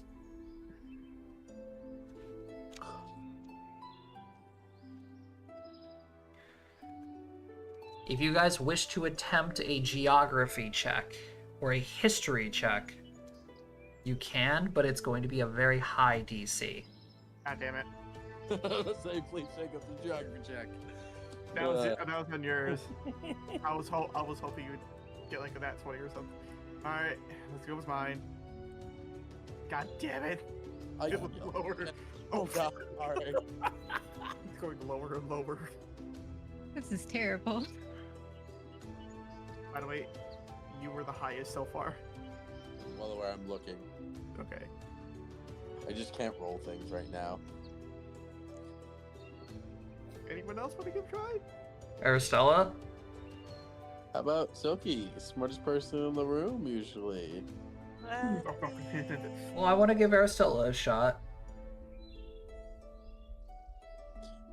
Jacob, what did I actually roll? I one up you, Jacob. 10. You rolled a 10. God, damn what it, is- Keepy. 34 if I rolled. Oh, for... Yep. Knew that was coming. Oh. Well, this is kind of important, so Fuck yeah.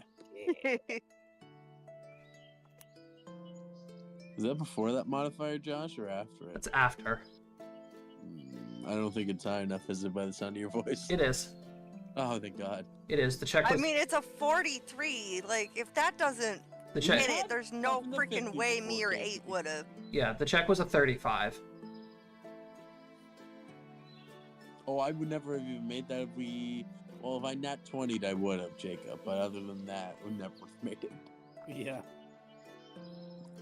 I'll be off by 1 point. The golden seals.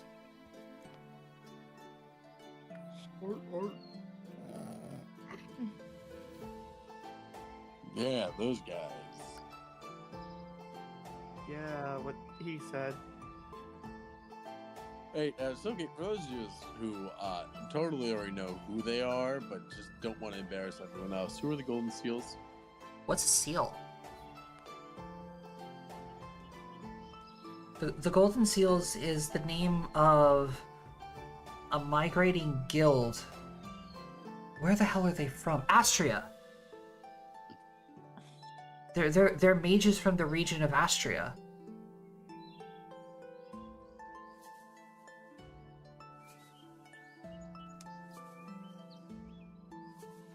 They were known combining. Oh my God, what was it?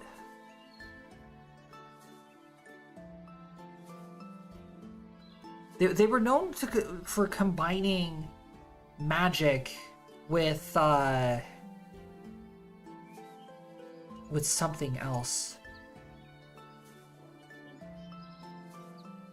They were inventors.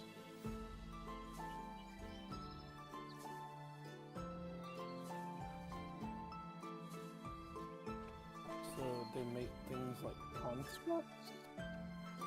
Kind of. They made things that are kind of like constructs, but they were able to find a way in order to infuse magic into it.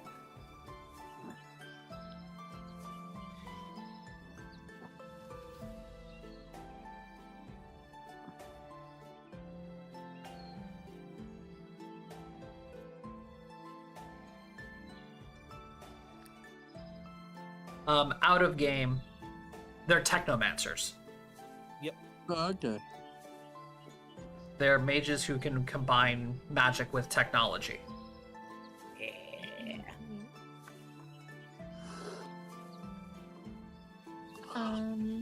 We're almost I done. do have to get okay. Yeah, we're almost done. All right, so, after talking with the king and then saying, okay, hey, let's go talk to the Forge Master, you guys are welcome to stay here at Piper and the king's place, just, temporarily. Piper is going to take Nimtig out to show him where he's going to be staying, but he's going to leave the Star Medal with you guys. And closer to the evening, the king is going to come back, and he's going to sit you all down and explain what's going on. All right. So, here's the problem. The Forges of Lavahorn are not capable of melting star metal.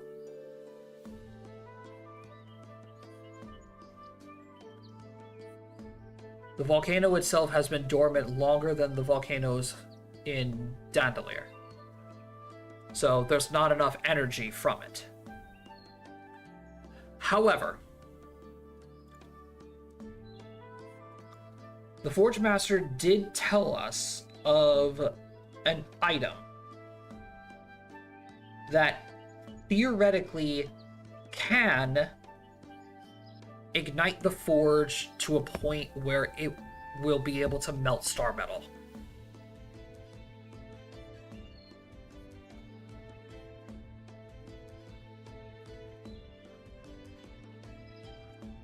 Okay. I feel like there's a huge but in that conversation. Yep. Yeah. The only place to get it is in the plane of fire.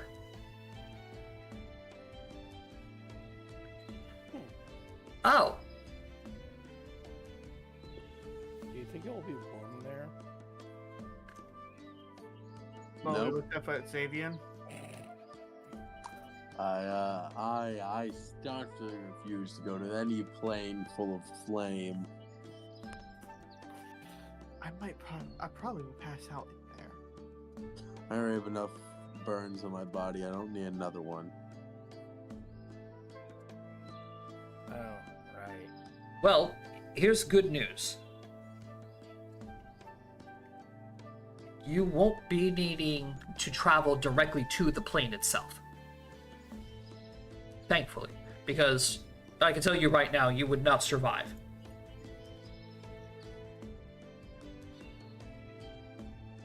I spoke with Mrs. Longbottom, or did I say Longbottom?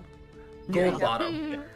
What the fuck is going on here? I spoke Gold bottom. with Mrs. Goldbottom, and she said that she will be able to summon the creature.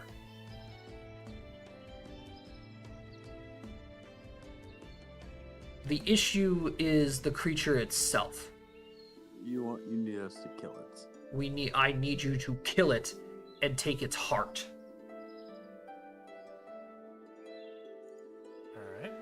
All right. What are we up against? An elder lava golem. Excuse Oh, me. this sounds like. Oh. Okay. Okay, what spells do I need to bring? Ice. Anything with ice. Ice. Nothing. I don't have enough ice. And nothing with fire.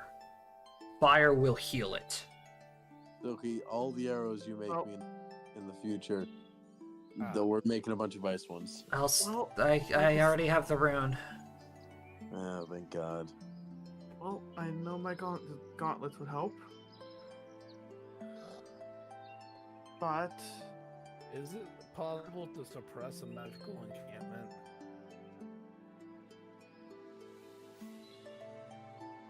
Depends on the enchantment. My hammer has flaming.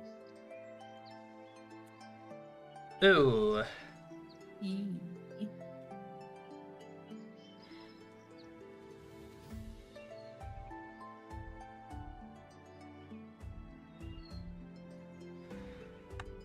You could disenchant it and get something different on it, but that'll cost you.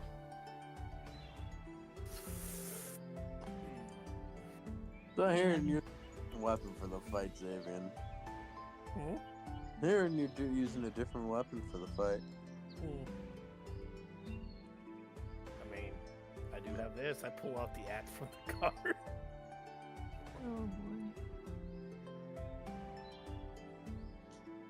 boy. While yes, that would help, but you need to keep in mind this is a lava golem we're speaking of. Anything that actually touches this thing will get damaged. Yeah, I'm not planning getting these arrows back.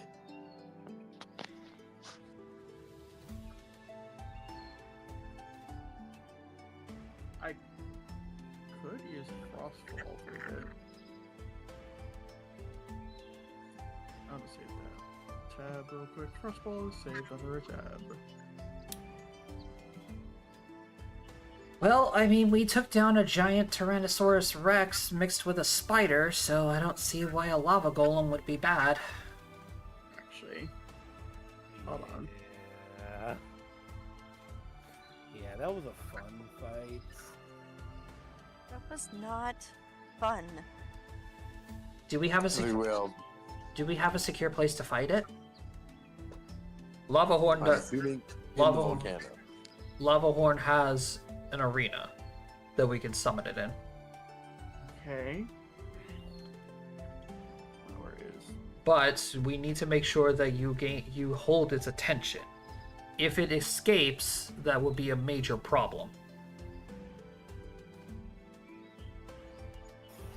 Maybe put some wards up around the edges of the arena. There's, I mean, I can summon ice elemental or water elemental. One of the two.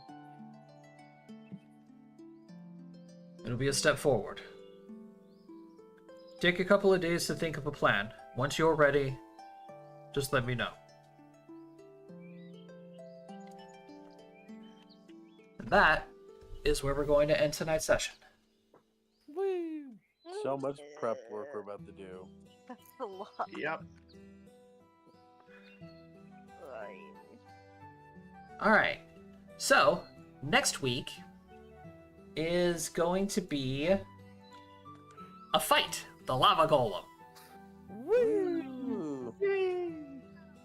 So, ladies and gentlemen, thank you very much for watching. Tune in next week, usual time, 7:30 Eastern, right here, and over on Jacob's channel as well. Yeah. And we hope to see you guys then, to see if we can claim the heart of an elder lava golem.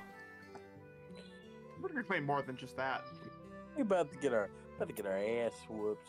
We're gonna get Alistair here and a bow crafted out of the freaking golem. I'm sorry, what? What are you planning? Yes.